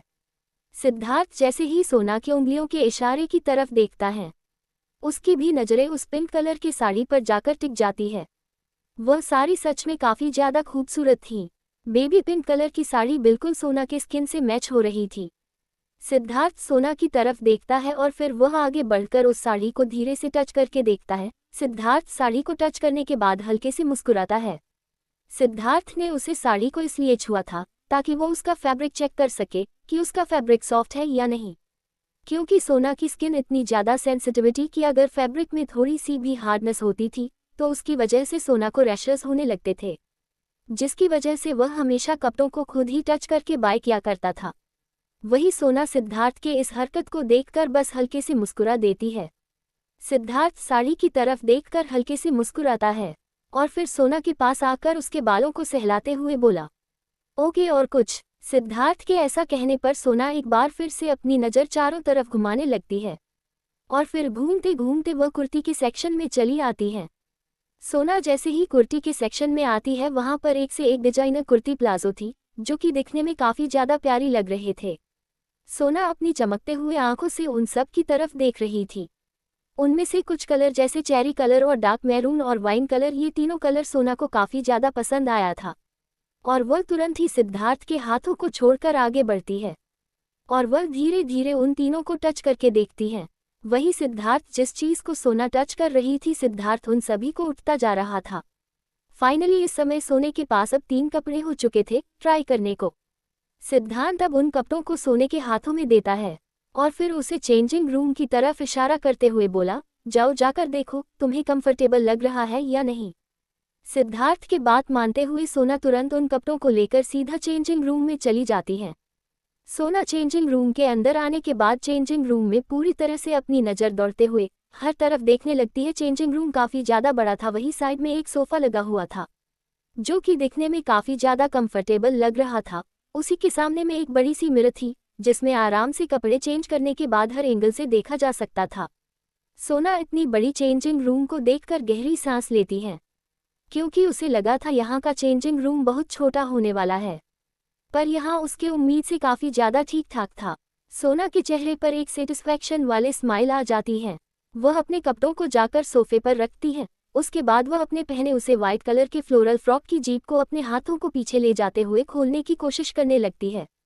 थोड़ी ही देर में सोना अपने फ्रॉक की जीप खोल लेती है। वह अपने फ्रॉक को धीरे से कंधे से सरकाई है और फिर उसे उतार कर वही सोफे पर रख देती है। उसके बाद वह चेरी कलर की कुर्ती को उठाकर अपने हाथ में पकड़ लेती है, पर जैसे ही सोना उस चेरी कलर की कुर्ती को अपने हाथों में उठती है, अचानक ही चेंजिंग रूम की लाइट्स एकदम से चली जाती है। अचानक से चेंजिंग रूम की लाइट चले जाने पर सोना एकदम से डर जाती है और वह अपने हाथों को अपने सीने से लगाते हुए अपनी बड़ी बड़ी आंखों से इधर उधर देखने लगती है, क्योंकि पूरे रूम में एकदम डार्क अंधेरा हो चुका था और अभी सोना जिस हालत में थी वह चेंजिंग रूम से बाहर भी नहीं भाग सकती थी। सोना तुरंत ही अपने हाथों में पकड़ उस कपड़े को अपने हाथों में ही महसूस करते हुए उसे सीधी तरीके से पहनने की कोशिश करती है, पर अभी सोना उसे पहनने की कोशिश कर ही रही थी कि तभी सोना को अपनी कमर पर किसी के मजबूत हाथों का एहसास होता है और उसे हाथों का एहसास पाते हैं सोना एकदम से कांप उठती है और उसकी चीख निकल पड़ती है। इससे पहले कि सोना चीख पाती कोई उसके मुंह पर हाथ रख देता है। सोना की आवाज़ उसके मुंह में ही घुट कर रह जाती है। सोना की आंखें अब हैरानी से बड़ी बड़ी हो चुकी थी और वह अब उसे शख्स की बाहों में छटपटा रही थी। उस शख्स का टच इतना ज़्यादा हार्श और स्ट्रांग था जिससे सोना को ऐसा लग रहा था जैसे वह उसकी बाहों में दब सी गई हो। सोना की धड़कनें इस समय बेहद तेज थी और वह इतनी तेजी से धड़क रहा था जिसे वह शख्स भी आराम से सुन सकता था। सोना अपने धड़कनों को काबू करने की कोशिश करते हुए खुद को उसकी बाहों से छुड़ाने के लिए छटपटाना शुरू कर देती है, पर वो उस शख्स जैसे जैसे सोना उसकी बाहों में छटपटा रही थी उसकी पकड़ सोना के ऊपर कसती ही जा रही थी। सोना को इस समय बहुत ही अजीब महसूस हो रहा था। उसके लिए ये टच बहुत ही ज़्यादा अजीब था। सिद्धार्थ जो उसका पति होने के बाद भी उसने कभी उसे इस तरह से छूने की कोशिश नहीं की थी। आज इस टच को महसूस करते हुए सोना का दिल ऐसा था मानो वह कभी भी बाहर आ सकता है। सोना को समझ नहीं आ रहा था कि आखिर उसके पीछे है कौन, पर जो भी था उसका टच सोना को इतना भी अनकंफर्टेबल या फिर डरने वाला नहीं था जिससे कि सोना डरे। ये टच उसे जाना पहचाना सा लग रहा था, पर वह समझ नहीं पा रही थी कि यह टच आखिर है किसका। क्या ये सिद्धार्थ है? एपिसोड 77 पैशनेट किस। अब तक सोना की धड़कनें इस समय बेहद तेज थी और वह इतनी तेजी से धड़क रहा था जिसे वह शख्स भी आराम से सुन सकता था। सोना अपने धड़कनों को काबू करने की कोशिश करते हुए खुद को उसकी बाहों से छुड़ाने के लिए छटपटाना शुरू कर देती है। पर वो उस शख्स जैसे जैसे सोना उसकी बाहों में छटपटा रही थी, उसकी पकड़ सोना के ऊपर कसती ही जा रही थी। सोना को इस समय बहुत ही अजीब महसूस हो रहा था। उसके लिए ये टच बहुत ही ज्यादा अजीब था। सिद्धार्थ, जो उसका पति होने के बाद भी उसने कभी उसे इस तरह से छूने की कोशिश नहीं की थी, आज इस टच को महसूस करते हुए सोना का दिल ऐसा था मानो वह कभी भी बाहर आ सकता है। सोना को समझ नहीं आ रहा था कि आखिर उसके पीछे है कौन, पर जो भी था उसका टच सोना को इतना भी अनकंफर्टेबल या फिर डरने वाला नहीं था जिससे कि सोना डरे। ये टच उसे जाना पहचाना सा लग रहा था, पर वह समझ नहीं पा रही थी कि यह टच आखिर है किसका। क्या ये सिद्धार्थ है? अब आगे सोना अपने हाथों को ऊपर उठाकर उस शख्स के हाथों को पकड़ती है जो कि उसके मुंह पर रखा हुआ था, और वह उसे हटाने की कोशिश करने लगती है। तभी उसके पीछे खड़ा शख्स धीरे से झुकता है और सोना की गर्दन पर अपनी गहरी सांस छोड़ते हुए धीरे से अपनी सांसों भरी आवाज में ही बोला, आवाज मत करना बटरफ्लाई। आवाज इतनी ज्यादा सेडिक्टिव थी कि सोना को ऐसा लग रहा था जैसे उसकी पूरी बॉडी में ही दौड़ गई हो। सोना एकदम से अपनी बॉडी को टाइट कर लेती है और फिर वह एकदम से सीधी खड़ी हो जाती है। वही उसके पीछे खड़ा शख्स हल्के से मुस्कुराते हुए अपनी बाहों में खड़ी उस लड़की की तरफ देखता है। भले ही सोना को अंधेरे में कुछ ना दिख रहा हो, पर उसके पीछे खड़ा शख्स अंधेरे में भी इस कदर देख सकता था कि वह सोने के चेहरे के एक्सप्रेशन को भी नोटिस कर रहा था। सोना के सीधे खड़े होने के बाद वह सब धीरे से अपने हाथों को सोना के चेहरे से हटाता है। वो जैसे ही अपने हाथों को हटाता है, सोना जोर की सांस ऊपर खींचती है और फिर वो छोड़ती है। उसे ऐसा लग रहा था जैसे कि यह आदमी उसकी आज जान ही ले लेगा। वही सोना के बेकाबू सांसों को महसूस करते हुए उसे शख्स के चेहरे की स्माइल जाने का नाम ही नहीं ले रही थी। उसकी पकड़ अब सोने की कमर पर और भी ज्यादा कसते जा रहे थे। सोना इस समय जिस हालत में थे उस हालत को सोच सोच कर ही सोना शर्म से पानी पानी हुए जा रही थी। वह तो अच्छा था कि इस समय पूरे चेंजिंग रूम में अंधेरा छाया हुआ था, वरना अगर लाइट होता तो सोना तो यहीं पर जमीन में गिर जाती। सोना का चेहरा फिर भी लाल हुए जा रहा था। भले ही अंधेरा था पर उसके लिए उसे वक्त का टच बहुत ही ज्यादा सेंशुअल और सेडिक्टिव था। सोने अब अपने हाथों को उसके उस हाथ पर रखती है जो कि उसके पेट पर इधर उधर घूम रहे थे। सोना उसके हाथों को पकड़ते हुए धीरे से उसे खुद से दूर करने की कोशिश करती है, पर जैसे ही वह ऐसा करने की कोशिश करती है वह शख्स एकदम से उसकी कमर कसकर पकड़ते हुए अपनी तरफ खींचता है और सोना जाकर सीधा उसके स्ट्रांग सीने से जा टकराती है। अब सोना के पीठ उसके हार्ड चेस्ट से टिकी हुई थी। सोना उसके हार्ड मसल्स को अपनी पीठ पर महसूस कर सकती थी, क्योंकि सोना के बॉडी पर इस समय कोई कपड़ा नहीं था सिवाय उसके इन कपड़ों के। वही उसके पीछे शख्स जो खड़ा था, सोना जिस कदर उसके बॉडी को महसूस कर पा रही थी, उसे तो यही महसूस हो रहा था कि उसने भी बस अपनी बॉडी पर एक पतली सी शर्ट को पहन रखा, और उसे शर्ट का फैब्रिक इतना ज़्यादा स्मूथ और सिल्की है जिसकी वजह से उसकी मसल्स उसे शर्ट में उभर कर दिख रही होगी। अभी सोना कुछ कहने को होती उससे पहले ही वह शख्स सोना को एकदम से पलट देता है। अब सोना का चेहरा उस शख्स के सामने था, पर सोना को कुछ भी नजर नहीं आ रहा था। वही सोना को कुछ देर में अपने गालों पर किसी की उंगलियों का टच महसूस होता है, और उस उंगलियों के टच को महसूस करते हुए सोना अपनी कांपती हुई आवाज में अपनी बड़ी बड़ी आंखों से सामने देखते हुए बोली, आप कौन हैं? सिद्धार्थ, क्या यह आप हैं? सोना अपने डरी हुई आवाज में उसे शख्स से पूछती है, क्योंकि सोना को अभी भी लग रहा था कि उसके सामने जो शख्स है वह सिद्धार्थ ही है, क्योंकि इस समय उस शख्स ने जिस तरह के सॉफ्ट कपड़े पहन रखे थे उसी तरह के सॉफ्ट कपड़े सिर्फ सिद्धार्थ पहना करता था। इसलिए सोना ज्यादा रिएक्ट नहीं कर पा रही थी। वही जैसे ही सिद्धार्थ का नाम सोने के मुंह से निकलता है, सामने खड़े शख्स की आंखों तीखी हो जाती हैं और वह उसकी अपनी पकड़ सोना के कमर पर और भी ज्यादा टाइट कर देता है, जिससे सोना की एक आह निकल जाती है और वह तुरंत ही अपने हाथों उसके हाथों पर उसके हाथों को खुद से दूर करने की कोशिश करते हुए बोली, आह सिद्धार्थ, आप क्या कर रहे हो? मुझे दर्द हो रहा है, प्लीज। सोना की लो वॉइस सुनकर वो शख्स खुद को शांत करने की कोशिश करते हुए गहरी सांस लेता है और फिर अपने अंगूठे से उसके गालों को सहलाते हुए अपने सरगोशी से भरी आवाज में कुछ कहने की कोशिश करता है, पर अचानक से ही वह रुक जाता है और बस अपनी गर्म सांस है उसके कानों के पास छोड़ देता है, जिससे सोना एकदम से कांपते हुए उसके और भी करीब चली जाती है। इधर सोना जैसे ही उस शख्स के करीब जाती है, तभी बाहर से डोर नॉक होने की आवाज आती है, और जैसे ही डोर नॉक होने की आवाज आती है, उसके सामने खड़े शख्स के कान एकदम से खड़े हो जाते हैं और वह अपनी गहरी नजरों से सोने की तरफ देखता है। पर सोना जैसे ही कुछ बोलने को होती है, उससे पहले वह सोना की तरफ झुकते हुए सोना के नाम होठों को अपने कब्जे में ले लेता है। वही सोना डोर नॉक होने की रिस्पांस देने ही वाली थी कि अचानक से इस हरकत से एकदम से अपनी जगह पर जम जाती है। उसे तो समझ ही नहीं आ रहा था कि आखिर उसके साथ हुआ क्या। उसका पूरा दिमाग ब्लैक हो चुका था और वह अपनी आंखें और भी ज्यादा बड़ी बड़ी करते हुए सामने की तरफ देखने की कोशिश कर रही थी। उस अंधेरे में सामने खड़े उसे शख्स को देख पाना उसके लिए काफी ज्यादा मुश्किल था। अभी सोना कुछ सोच समझ पाते उससे पहले ही वह शख्स सोना से अलग हो जाता है और सोना तुरंत ही सांस लेने लगती है। तभी वो शख्स सोना के कान के करीब जाते हुए अपने गर्म सांसें छोड़ते हुए अपनी सांसों भरी आवाज में ही बोला, कहो कि तुम ठीक हो और चेंज कर रही हो।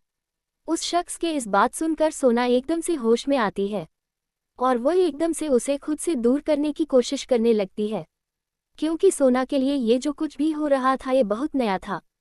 क्योंकि आज तक सिद्धार्थ ने भी उसे कभी इस तरह से किस करने की कोशिश नहीं की थी और न ही वह कभी इस तरह से उसके करीब आया था।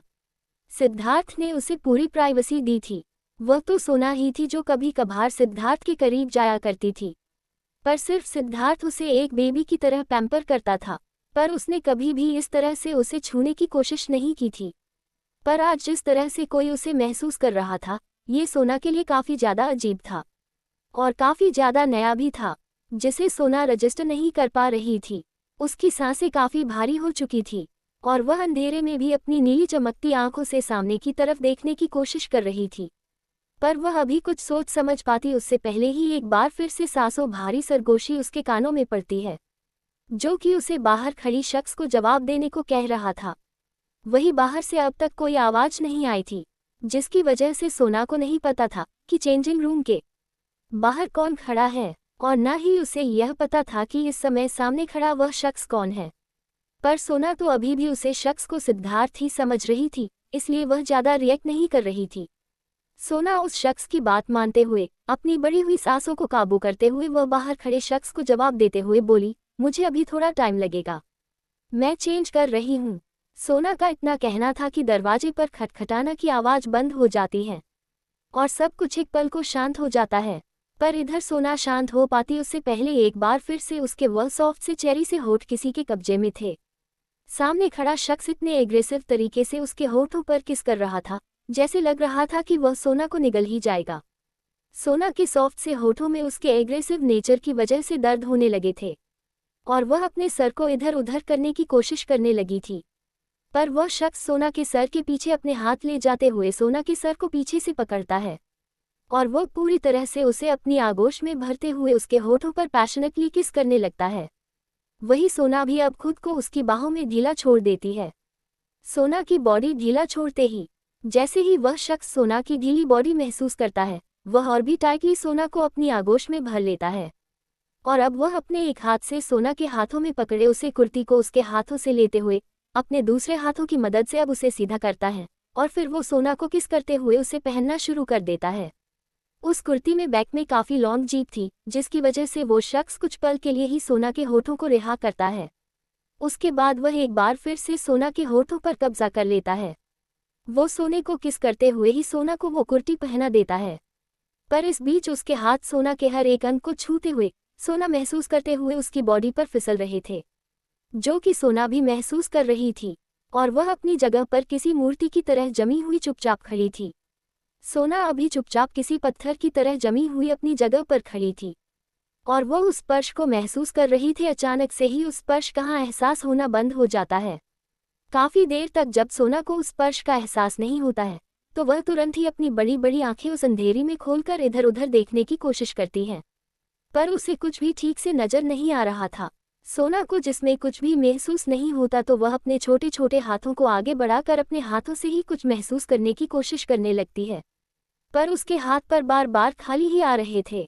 अभी सोना अपने हाथों को इधर घूमते हुए कुछ ढूंढ ही रहे थे कि तभी अचानक से चेंजिंग रूम की लाइट्स ऑन हो जाती हैं और चेंजिंग रूम की लाइट्स ऑन होते ही सोना तुरंत अपने छोटे से सर को घुमाकर इधर उधर देखने लगती है, पर उसे अपने आसपास के किसी एहसास नहीं हो रहा था, जिससे सोना और भी ज़्यादा हैरान हो चुकी थी, क्योंकि थोड़ी देर पहले ही उसने उस स्पर्श को महसूस किया था जो कि अभी कहीं गायब था।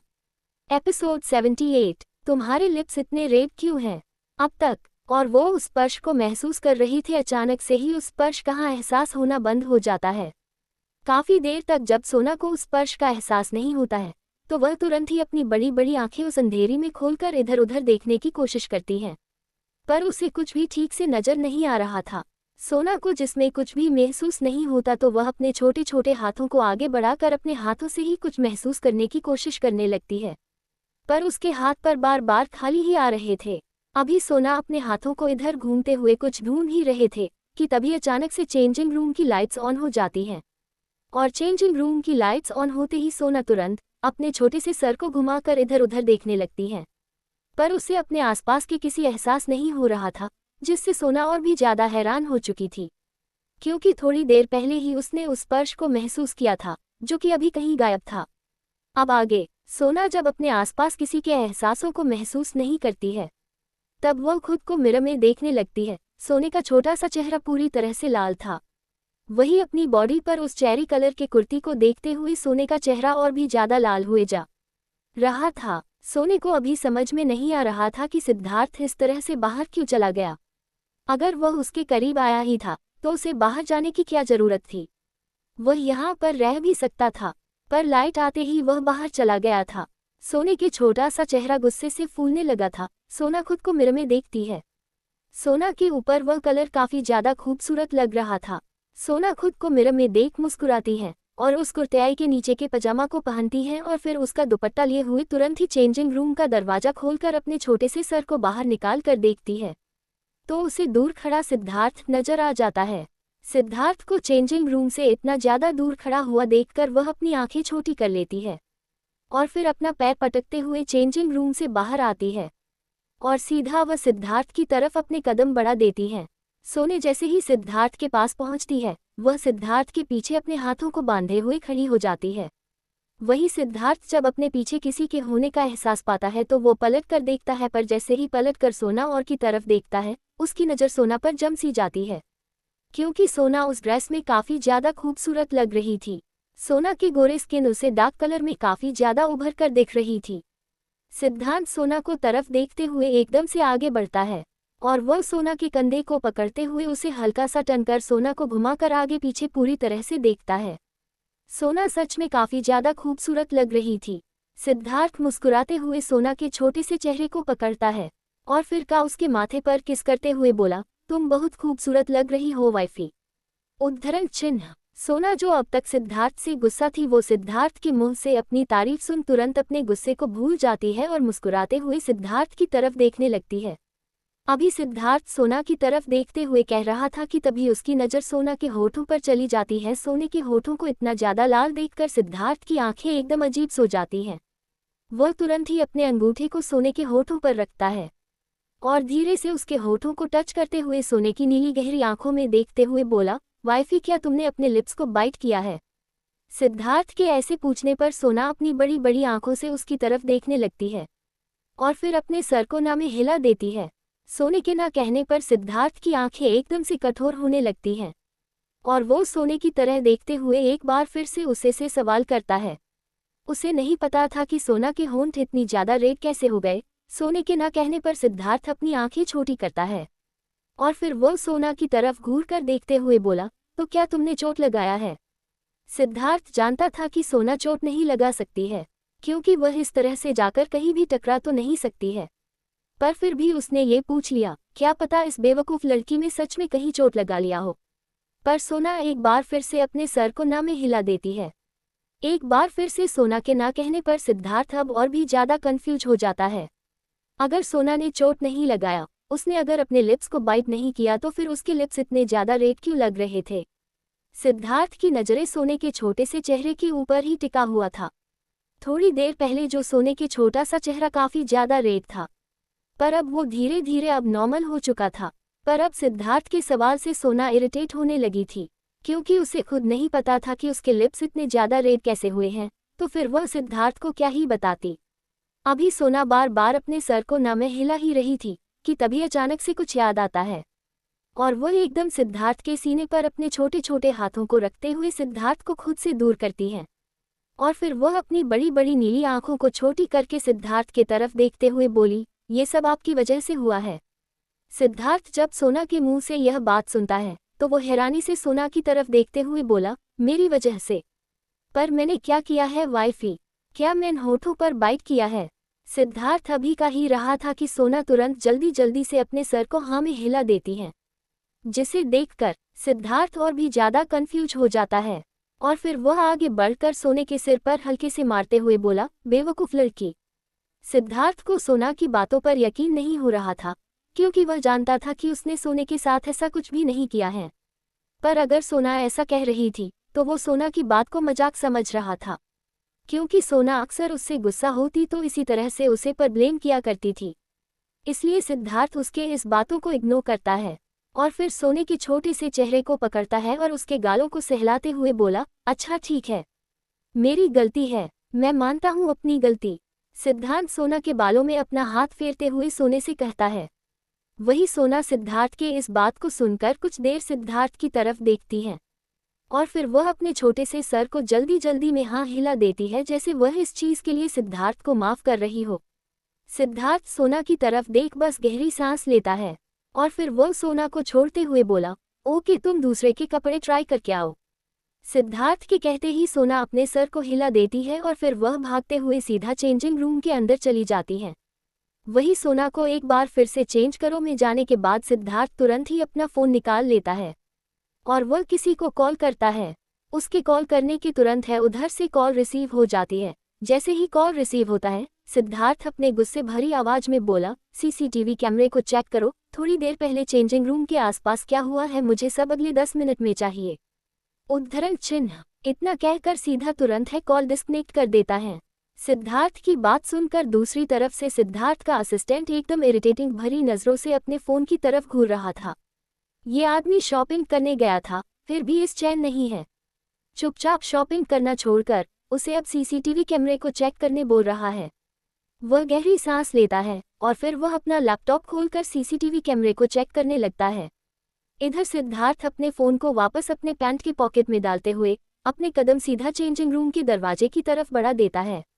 वही उससे कुछ दूर खड़ा एक आदमी जो कि गहरी नज़रों से कब से सिद्धार्थ को ही ऑब्जर्व कर रहा था, जब से सोना उस ड्रेस को पहनकर बाहर आई थी। तब से ही उसकी नज़रें सोना के ऊपर ही टिकी हुई थी। पर वह जैसे ही सिद्धार्थ के पास गई थी, उसकी नज़रें एकदम से खतरनाक हो गई थी। और जिस तरह से सिद्धार्थ उसे अपने करीब कर रहा था, जिस तरह से वह उसके होठों को छू रहा था, ये तो उसके आपे से बाहर होता जा रहा था। उसका जी कर रहा था कि अभी वह सिद्धार्थ के पास जाए और सिद्धार्थ का गला घोंट दे, पर वह ऐसा नहीं कर सकता था। पर उसकी आंखें इस समय लाल हो चुकी थी और ये कोई और नहीं बल्कि आरिश था, जो कि कुछ देर पहले इस मॉल में एंटर हुआ था। थोड़ी देर पहले सोना के इतने करीब जाने वाला भी कोई और नहीं बल्कि आरिश ही था। आरिश जिसने आज तक किसी भी लड़की को हाथ तक नहीं लगाया था। ना जाने क्यों सोना को इतने करीब करने के बाद भी उसे बिल्कुल भी अजीब नहीं लगा, बल्कि उसे सोना से बिल्कुल आर्या वाले स्मेल आ रही थी, बिल्कुल आर्या वाले वाइब आ थे। अगर वह लड़की सोना थी तो आरिश कभी भी उसे लड़की की इस तरह से करीब नहीं जाता, क्योंकि उसकी बॉडी सिवाय आर्या के और किसी का टच को अपने ऊपर रेसिस्ट नहीं करती थी। आर्या के टच के अलावा वो किसी और टच से रिएक्ट नहीं करती थी, पर आज उसकी बॉडी सोना की टच से रिएक्ट कर रही थी। आरिश पूरी तरह से कन्फर्म हो चुका था कि वह लड़की कोई और नहीं बल्कि उसकी आर्या है, पर वह ये नहीं समझ पा रहा था कि अगर मैं उसकी आर्या है तो वह इतनी बदल क्यों गई है। क्योंकि आर्या जितनी बचकानी थी, उसकी सारी बचकानी हरकतें उन 3 सालों में खत्म हो चुकी थी। जिस दिन वह उसके साथ शादी के बंधन में बंधी थी, उसके 3 साल बाद तक वह बिल्कुल एक मैच्योर हो चुकी थी। फिर आज 6 साल बाद फिर से उसका इस तरह बचकानी हरकत करना आरिश को कुछ भी समझ में नहीं आ रहा था। वही आरिश अभी सिद्धार्थ के ही देखे जा रहा था, जो कि चेंजिंग रूम के आसपास है भटक रहा था। सिद्धार्थ को चेंजिंग रूम के आसपास देखते हुए उसके नज़रें तीखी हो चुकी थी, पर वह उधर ना जाकर वह क्लॉथ सेक्शन में चली जाता है और वहां से वह 2-3 कपड़े उठाकर एक सेल्स गर्ल के हाथों वह चेंजिंग रूम की तरह भिजवा देता है। इधर सिद्धार्थ जो कि फ़ोन में लगा हुआ था, वह बिल्कुल भी ध्यान नहीं देता है कि कोई चेंजिंग रूम के करीब आ रहा है। इधर सेल्स गर्ल चेंजिंग रूम के पास आती है और वह धीरे से दरवाजे को खटखटाती है। अंदर से सोना तुरंत ही चेंजिंग रूम के दरवाजे को खोल देती है। दरवाजा खोलते ही अपने सामने खड़ी सेल्स गर्ल्स की तरफ देखते हुए वह काफ़ी ज़्यादा कंफ्यूज हो जाती है, पर तभी सेल्स गर्ल्स अपने हाथों में पड़े उन कपड़ों को सोने की तरह बढ़ा देती है सोना उसके हाथों में पकड़े कपड़ों की तरफ देखती है और फिर उसे सल्स गर्ल्स की तरफ देखती है, क्योंकि सोना जानती थी कि सिद्धार्थ को बिल्कुल भी नहीं पसंद है कि कोई उसके कपड़ों को टच करे, जिसकी वजह से वह उस सल्स गर्ल्स के हाथों से उसे कपड़े को लेना नहीं चाहती थी। पर तभी वह सल्स मुस्कुराते हुए धीरे से सोने की तरफ देखते हुए बोली। एपिसोड 79, मक्खन सा हथेलियों में पिघलना। अब तक वह उधर ना जाकर वह क्लॉथ सेक्शन में चली जाता है और वहां से वह 2-3 कपड़े उठाकर एक सल्स गर्ल के हाथों वह चेंजिंग रूम की तरह भिजवा देता है। इधर सिद्धार्थ जो कि फोन में लगा हुआ था, वह बिल्कुल भी ध्यान नहीं देता है कि कोई चेंजिंग रूम के करीब आ रहा है। इधर सल्स गर्ल चेंजिंग रूम के पास आती है और वह धीरे से दरवाजे को खटखटाती है। अंदर से सोना तुरंत ही चेंजिंग रूम के दरवाजे को खोल देती है। दरवाजा खोलते ही अपने सामने खड़ी सल्स गर्ल्स की तरफ देखते हुए वह काफ़ी ज़्यादा कंफ्यूज हो जाती है। पर तभी सल्स गर्ल्स अपने हाथों में पड़े उन कपड़ों को सोने की तरह बढ़ा देती है। सोना उसके हाथों में पकड़े कपड़ों की तरफ देखती है और फिर उसे सल्स गर्ल्स की तरफ देखती है, क्योंकि सोना जानती थी कि सिद्धार्थ को बिल्कुल भी नहीं पसंद है कि कोई उसके कपड़ों को टच करे, जिसकी वजह से वह उस सल्स गर्ल्स के हाथों से उसे कपड़े को लेना नहीं चाहती थी। पर तभी वह सल्स मुस्कुराते हुए धीरे से सोने की तरफ देखते हुए बोली, अब आगे डोंट वरी मैम, मैंने इन कपड़ों को ज़रा सा भी हाथ नहीं लगाया है। इस सबसे नीचे जो कपड़े हैं आपको उस कपड़े को छोड़कर बाकी के कपड़े लेने हैं। उस सल्स गर्ल्स की बातें सुनकर सोना एक ऑकवर्ड से स्माइल करती है, क्योंकि इस समय उसे सच में बहुत ज़्यादा अजीब लग रहा था वह सल्स गर्ल्स का ये कहना कि उसने उन कपड़ों को हाथ नहीं लगाया है। सोना को ऐसा लग रहा था कि कहीं वह सल्स गर्ल्स उसे गलत ना समझ ले, इसीलिए वह अपने आप को एक्सप्लेन करने की कोशिश करते हुए बोली, नहीं नहीं, ऐसी कोई बात नहीं है, बस मेरे हस्बैंड को नहीं पसंद है कि कोई मेरे कपड़ों को हाथ लगाए, मैं बस इसलिए इन कपड़ों को नहीं ले रही थी। सल्स गर्ल्स जैसे ही सोना की बातें सुनती है, वह स्माइल करते हुए बहुत ही पोलाइटली सोना की तरफ देखते हुए बोली, आई नो मैडम, जब सर ने मुझे ये कपड़े दिए तो उन्होंने कहा था कि मैं उनके हाथ ना लगाऊं, इसीलिए मैं सीधा आपके पास लेकर आई हूँ, आप इन्हें ले सकते हैं। इतना कहकर वह सल्स गर्ल से एक बार फिर से कपड़ों को आगे की तरफ बढ़ाती है, तो इस बार सोना तुरंत ही वह कपड़े उठा लेती है और उसे लेकर अंदर आती है और तुरंत ही चेंजिंग रूम का दरवाज़ा बंद कर देती है। उसके दरवाज़ा बंद करने के बाद सिद्धार्थ के नज़ारे दरवाजे की तरफ चली जाती हैं। वहां पर एक सल्स गर्ल्स को खड़ा देखकर सिद्धांत कंफ्यूजन भरी नज़रों से उसकी तरफ देखता है, तो वह सल्स गर्ल्स उसकी तरफ देखकर बहुत ही रिस्पेक्टफुली बोली, सर मैं बस मैडम की हेल्प कर रही थी। सिद्धार्थ सल्स गर्ल्स की बातें सुनकर कुछ नहीं कहता है, जिसके बाद वह सल्स गर्ल्स तुरंत ही वहां से चली जाती है। उसके चले जाने के बाद सिद्धार्थ एक नज़र चेंजिंग रूम के दरवाजे की तरफ देखता है और फिर वह वापस से अपने फ़ोन में लग जाता है। थोड़ी देर बाद सोना की शॉपिंग हो चुकी थी और अब तक बच्चे भी टॉय सेक्शन से बाहर आ चुके थे। वह सभी बच्चे जैसे ही टॉय सेक्शन से बाहर आते हैं, सिद्धार्थ अपने कदम उन दोनों की तरह बढ़ा देता है। वहीं दूर खड़ा आरिश, जो कि अपने हाथों को बांधे सिद्धार्थ को ये देख रहा था, वह सिद्धार्थ को बच्चों की तरफ जाता हुआ देखकर उसकी भी नज़रें बच्चों की तरफ चली जाती है और अब सिद्धार्थ भी बच्चों की तरफ देखने लगता है। बच्चों की तरफ देखते हुए आरिश की आंखों में एक अजीब से इमोशंस आ जाते हैं। आरिश, जिसे सिद्धार्थ पहले भी देख चुका था और पंखुड़ी को भी वह उस दिन मीटिंग रूम में देख चुका था, न दोनों बच्चों की तरफ देखते थे उसे एक अजीब सेंसेशन फील हो रहा था और सबसे ज़्यादा आदिश की तरफ देखकर, क्योंकि आदिश की फेशियल फीचर्स बिल्कुल उसकी तरह थे और उसका बोलने का, चलने का, उसके चेहरे के भाव भी बिल्कुल उसी की तरह थे। उसे समझ में नहीं आ रहा था कि आखिर यह बच्चा असलियत में है कौन। क्यों आरिश बार बार उस बच्चों की तरफ खींचा चला जाता था, क्यों बस देखने भर से ही उसके आंखों में एक अजीब सी चमक आ जाती थी। आरिश, जिसे बच्चे कुछ खास पसंद नहीं थे, पर न जाने क्यों उसे बच्चों की तरफ देखते हुए उसे ऐसा लग रहा था कि वह आगे बढ़कर सीधा उन बच्चों को अपने सीने से लगा ले, पर वह ऐसा नहीं कर सकता था। सिद्धार्थ अपने दोनों बच्चों के साथ पास जाता है और फिर वह उन दोनों के हाथों को पकड़ते हुए उन दोनों को लेकर सीधा काउंटर की तरफ पर जाता है। वहीं पीछे कुछ सल्स गर्ल्स उन दोनों बच्चों के पसंद की हुई टॉयज को लेकर काउंटर की तरफ बढ़ रही थी। इधर सोना भी अपने सारे कपड़े लिए हुए काउंटर की तरफ बढ़ रही थी। अब सोनी आरिश की नज़रों के सामने थी, जिससे आरिश की नज़र उन सब से हटकर सोने के ऊपर टिक जाती है। सोना के चेहरे पर इस समय बहुत ही प्यारी सी स्माइल थी और वह अपने चमकती आंखों से सिद्धार्थ की तरफ देख रही थी। सोने के चेहरे की उसे स्माइल की तरफ देखते हुए और उसके आंखों में वह चमक देखकर न जाने क्यों पर आरिश के दिल में एक अजीब सा दर्द उठ रहा था। आज उसे ऐसा महसूस हो रहा था जैसे सब कुछ होकर भी उसके पास कुछ नहीं हो। जिस आंखों में सिवाय उसके और किसी का चेहरा नहीं बसता था, आज उन आंखों में सबका चेहरा है सिवाय उसके, और यह चीज और इसको खटक रही थी। आरिश बहुत ही ध्यान से सोना की गहरी नीली आंखों में देख रहा था। वह उन आंखों में कुछ पढ़ने की कोशिश कर रहा था, पर उसकी आंखें बिल्कुल साफ और प्योर थी। ऐसा लग ही नहीं रहा था कि जैसे उसने अपने अंदर कोई राज छुपाए हो।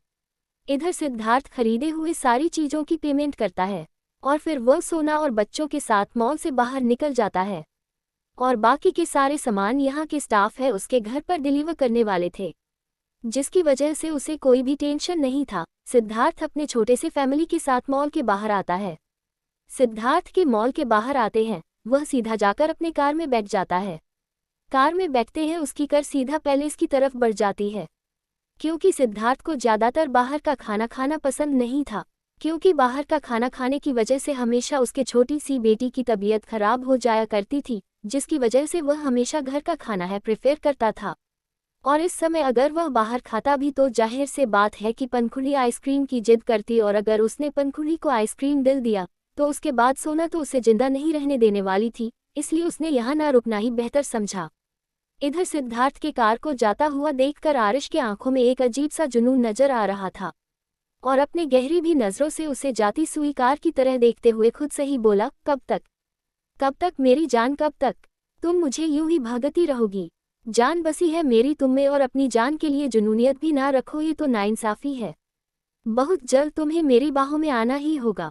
आदेश अपनी बातें कहते हुए अपनी आंखें बंद करता है तो और एक बार उसके चेहरे पर फिर से सुकून नजर आने लगता है। कुछ देर पहले उसने सोना को महसूस किया था। सोना को महसूस करने के बाद उसे ऐसा लग रहा था जैसे वह सोना को पूरी तरह से अपने अंदर ही सनमा ले।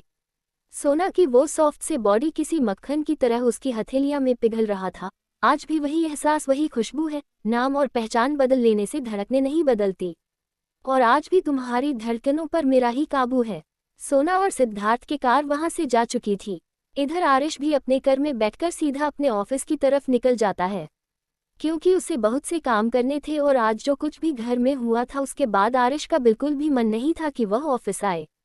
पर इस समय मॉल में जो कुछ भी हुआ था, जिस कदर वह सोने के करीब गया था, सोने के करीबी ही उसे इस तरह से शांत कर गई थी कि उसकी सारी परेशानी मिट गई थी। आरिश बिल्कुल नॉर्मल हो चुका था, पर कहीं ना कहीं उसके मन में एक ही गिल्ट जरूर था कि आज सिर्फ उसकी गलती की वजह से वह सब कुछ खोता जा रहा था। आरिश की कार वहां से निकल जाती है और सीधा आकर आरिश के कंपनी के आगे आकर रुकती है। ड्राइवर तुरंत ही कार से बाहर निकालकर आरिश की तरफ का दरवाजा खोलता है, जिससे आरिश कार से बाहर आता है और वह बिना किसी इमोशंस के सीधा कंपनी के अंदर चला जाता है। आरिश जैसे ही इंटर करता है, सभी एम्प्लॉयज उसकी तरफ देखकर उसे ग्रेट करते हैं, पर आरिश हर दिन की तरह उन सभी को इग्नोर करते हुए सीधा अपने प्राइवेट लिफ्ट से अपने फ्लोर पर चला जाता है। आरिश अपने फ्लोर पर आकर अपनी एक नज़र हर तरफ घूमता है और फिर वह अपने सर को हिलाते हुए सीधा अपने केबिन की तरफ बढ़ जाता है। आरिश जैसे ही केबिन में इंटर करता है, उसकी आंखों में एकदम से सुकून उधर आता है। आरिश की नज़रें बिल्कुल सॉफ्ट हो जाती है और वह सामने आर्या के उसे बड़े से पोस्ट में उसका मुस्कुराता हुआ चेहरा देखकर खुद को भी मुस्कुराने से रोक नहीं पाता, और वो मुस्कुराते हुए उसे पोस्टर की तरफ देखकर हल्के से झुकते हुए बोला, गुड मॉर्निंग मेरी जान। आई नो कि मैं तुम्हें बहुत इंतजार करवाता हूँ, पर अब यह इंतजार की घड़ी खत्म होने वाली है। मैं तुम्हें अब हमेशा हमेशा के लिए अपने करीब कर लूँगा। इसके बाद तुम हमेशा मेरे पास रहोगी। उद्धरण चिन्ह। इतना कहकर आरिश आगे बढ़ते हुए जाकर अपने चेयर पर बैठ जाता है और अपना लैपटॉप ओपन कर लेता है। वह जैसे ही अपना लैपटॉप खोलता है, स्क्रीन पर भी उसे आर्या की तस्वीर नजर आती है, जिसके बाद आरिश मुस्कुराते हुए अपना पासवर्ड एंटर करता है, जिससे उसका लैपटॉप अनलॉक हो जाता है। उसके बाद वह अपने कामों में लग जाता है। इधर सिद्धार्थ की कार भी महल में आकर रुकते हैं। सिद्धार्थ तुरंत ही कार से बाहर आता है। उसकी कार से बाहर आने के बाद सोना भी कार से बाहर आती है और दोनों बच्चे भी। सिद्धार्थ उन दोनों को लेकर महल के अंदर आता है। सिद्धार्थ जैसे महल के अंदर आता है, वहां पर खड़ी एक मेड तुरंत सिद्धार्थ को ग्रीट करती है और अपने हाथों में पकड़े एक कार्ड को सिद्धार्थ की तरह बढ़ा देती है। सिद्धार्थ पहले अपनी गहरी नज़र से उस कार्ड की तरफ देखता है और फिर वह अपना हाथ बढ़ाकर कार्ड को ले लेता है। सिद्धार्थ की कार लेते ही वह मेड वहां से चली जाती है। वही सिद्धार्थ अपनी गहरी नज़र से उस कार की तरफ देखने लगता है। उसका कार को देखकर सिद्धार्थ पहचान गया था वह कार किस चीज़ के लिए है। सिद्धार्थ अभी एक नज़र सोना की तरफ देखता है और फिर अपने बच्चों की तरफ देखता और वह सोना के बालों को सहलाते हुए उसे कमरे की तरफ जाने का इशारा करते हुए बोला, वाइफी तुम कमरे में जाओ, मैं बस अभी आया। सोना सिद्धार्थ के बात मानते हुए अपने दोनों बच्चों को लेकर अपने कमरे की तरफ बढ़ जाती है, पर वह पलट पलट कर बार बार सिद्धार्थ की तरफ देख रही थी। वह जानना चाह रही थी कि आगे सिद्धार्थ के हाथ में ऐसा भी क्या आया है जिसकी वजह से सिद्धार्थ से कमरे में भेज रहा है। पर वह ये भी जानते थे कि अगर बताने वाली चीज़ होती तो सिद्धार्थ उसे अब तक उसे बता चुका होता, पर अगर सिद्धार्थ ने अब तक उसे नहीं बताया तो यह उसके जाने लायक चीज़ नहीं है। इसलिए सोना भी ज़्यादा जिद नहीं करती है और वो सीधा कमरे में चली जाती है। इधर सिद्धार्थ उस कार को पकड़े हुए सीधा स्टडी रूम में आता है और वह जैसे ही स्टडी रूम में आता है तुरंत ही अपना फ़ोन निकाल कर वह किसी को कॉल करता है। जैसे ही दूसरी तरफ से कॉल रिसीव होती है सिद्धार्थ अपने गुस्से में भरी आवाज में अपने दांत पीसते हुए बोला। एपिसोड 80 सोना की जिद। सिद्धार्थ अभी एक नज़र सोना की तरफ देखता है और फिर अपने बच्चों की तरफ देखता और वह सोना के बालों को सहलाते हुए उसे कमरे की तरफ जाने का इशारा करते हुए बोला, वाइफी तुम कमरे में जाओ, मैं बस अभी आया। सोना सिद्धार्थ के बात मानते हुए अपने दोनों बच्चों को लेकर अपने कमरे की तरफ बढ़ जाती है, पर वह पलट पलट कर बार बार सिद्धार्थ की तरफ देख रही थी। वह जानना चाह रही थी कि आगे सिद्धार्थ के हाथ में ऐसा भी क्या आया है जिसकी वजह से सिद्धार्थ से कमरे में भेज रहा है। पर वह ये भी जानते थे कि अगर बताने वाली चीज़ होती तो सिद्धार्थ उसे अब तक उसे बता चुका होता, पर अगर सिद्धार्थ ने अब तक उसे नहीं बताया तो यह उसके जाने लायक चीज़ नहीं है। इसलिए सोना भी ज़्यादा जिद नहीं करती है और वो सीधा कमरे में चली जाती है।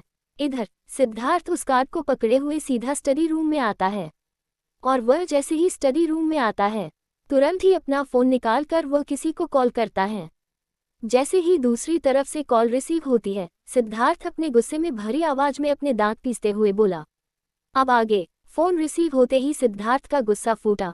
मैंने कितनी बार कहा है इस तरह के कार्ड एक्सेप्ट मत किया करो, और अगर तुम एक्सेप्ट करते भी हो तो खुद जाकर इस तरह की पार्टी इसको अटेंड किया करो। यहाँ पर मेरे घर पर भेजने का क्या मतलब है?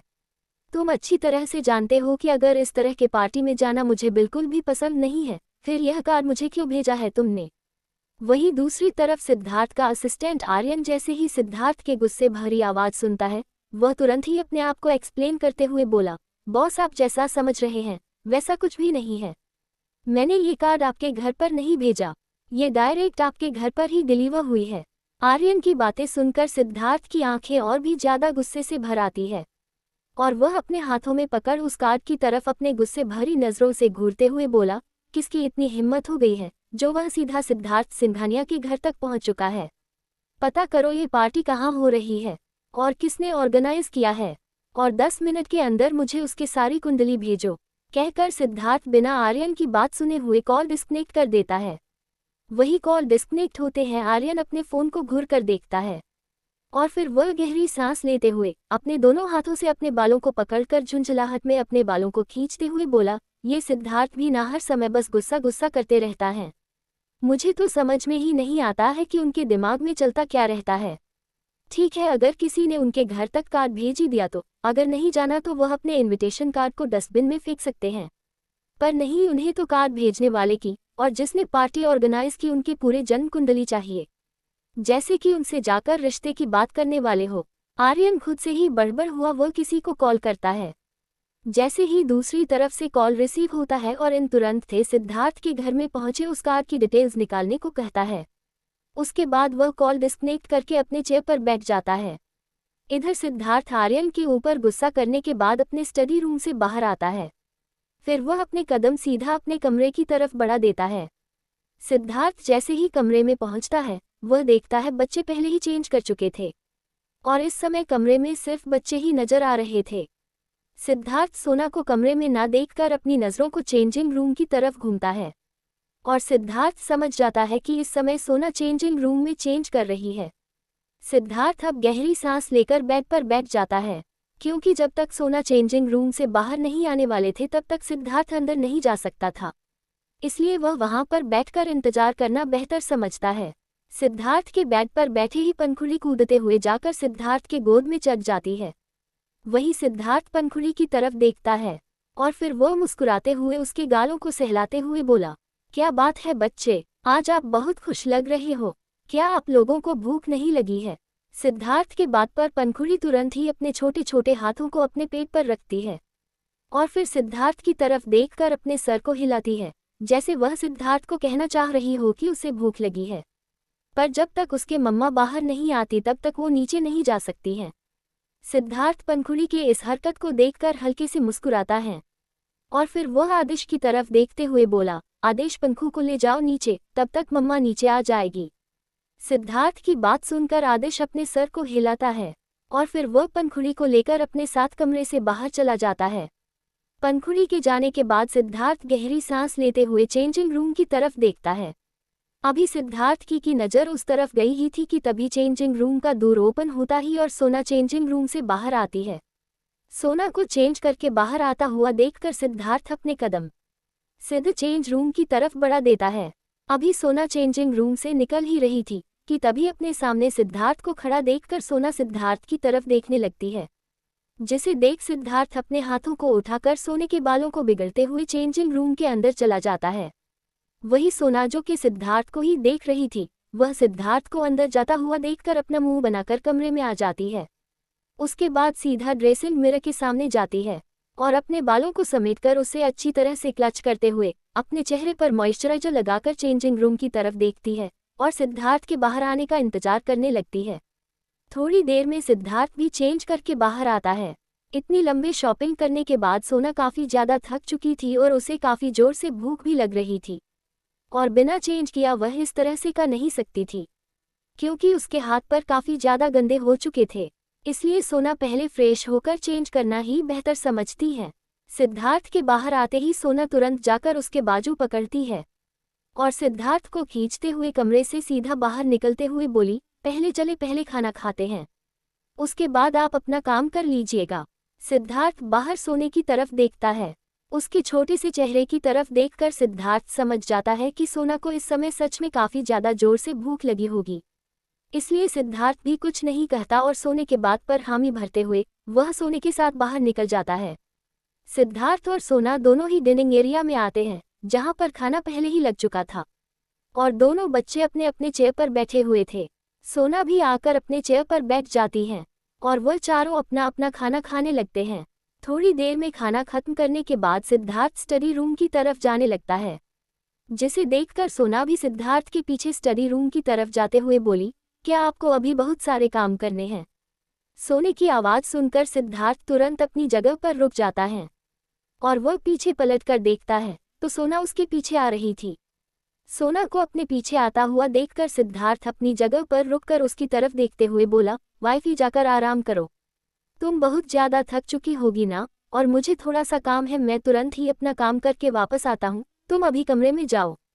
उद्धरण चिन्ह। सोना शांति से सुन रही थी। वह अपने सर को हाँ में हिलाती है, पर फिर वह अपने कमरे में जाने के बजाय सिद्धार्थ के और में करीब आ जाती है और फिर सिद्धार्थ की गहरी आंखों में अपनी गहरी नीली आंखों से देखते हुए बोली, हम जब आ रहे थे तब आपको मेड ने जो काट दिया था वह किस चीज़ की थी? सोने के सवाल पर सिद्धार्थ अपनी आंखें छोटी कर लेता है। वह जानना था कि सोना ने उसके हाथों में उसे काट देख लिया था और वह जरूर इस बारे में पूछेगी। सिद्धार्थ सोना की तरह देखते हुए गहरी सांस लेते हुए बोला, वह आज एक बिजनेस पार्टी है जिसमें मुझे इनवाइट किया गया है, पर मैं ऐसी पार्टी अटेंड नहीं करता, इसीलिए तुम वहां जाने के बारे में सोचना भी मत। अब चुपचाप कमरे में जाओ, थोड़ी देर आराम करो, मैं आकर सारी बातें बताता हूँ।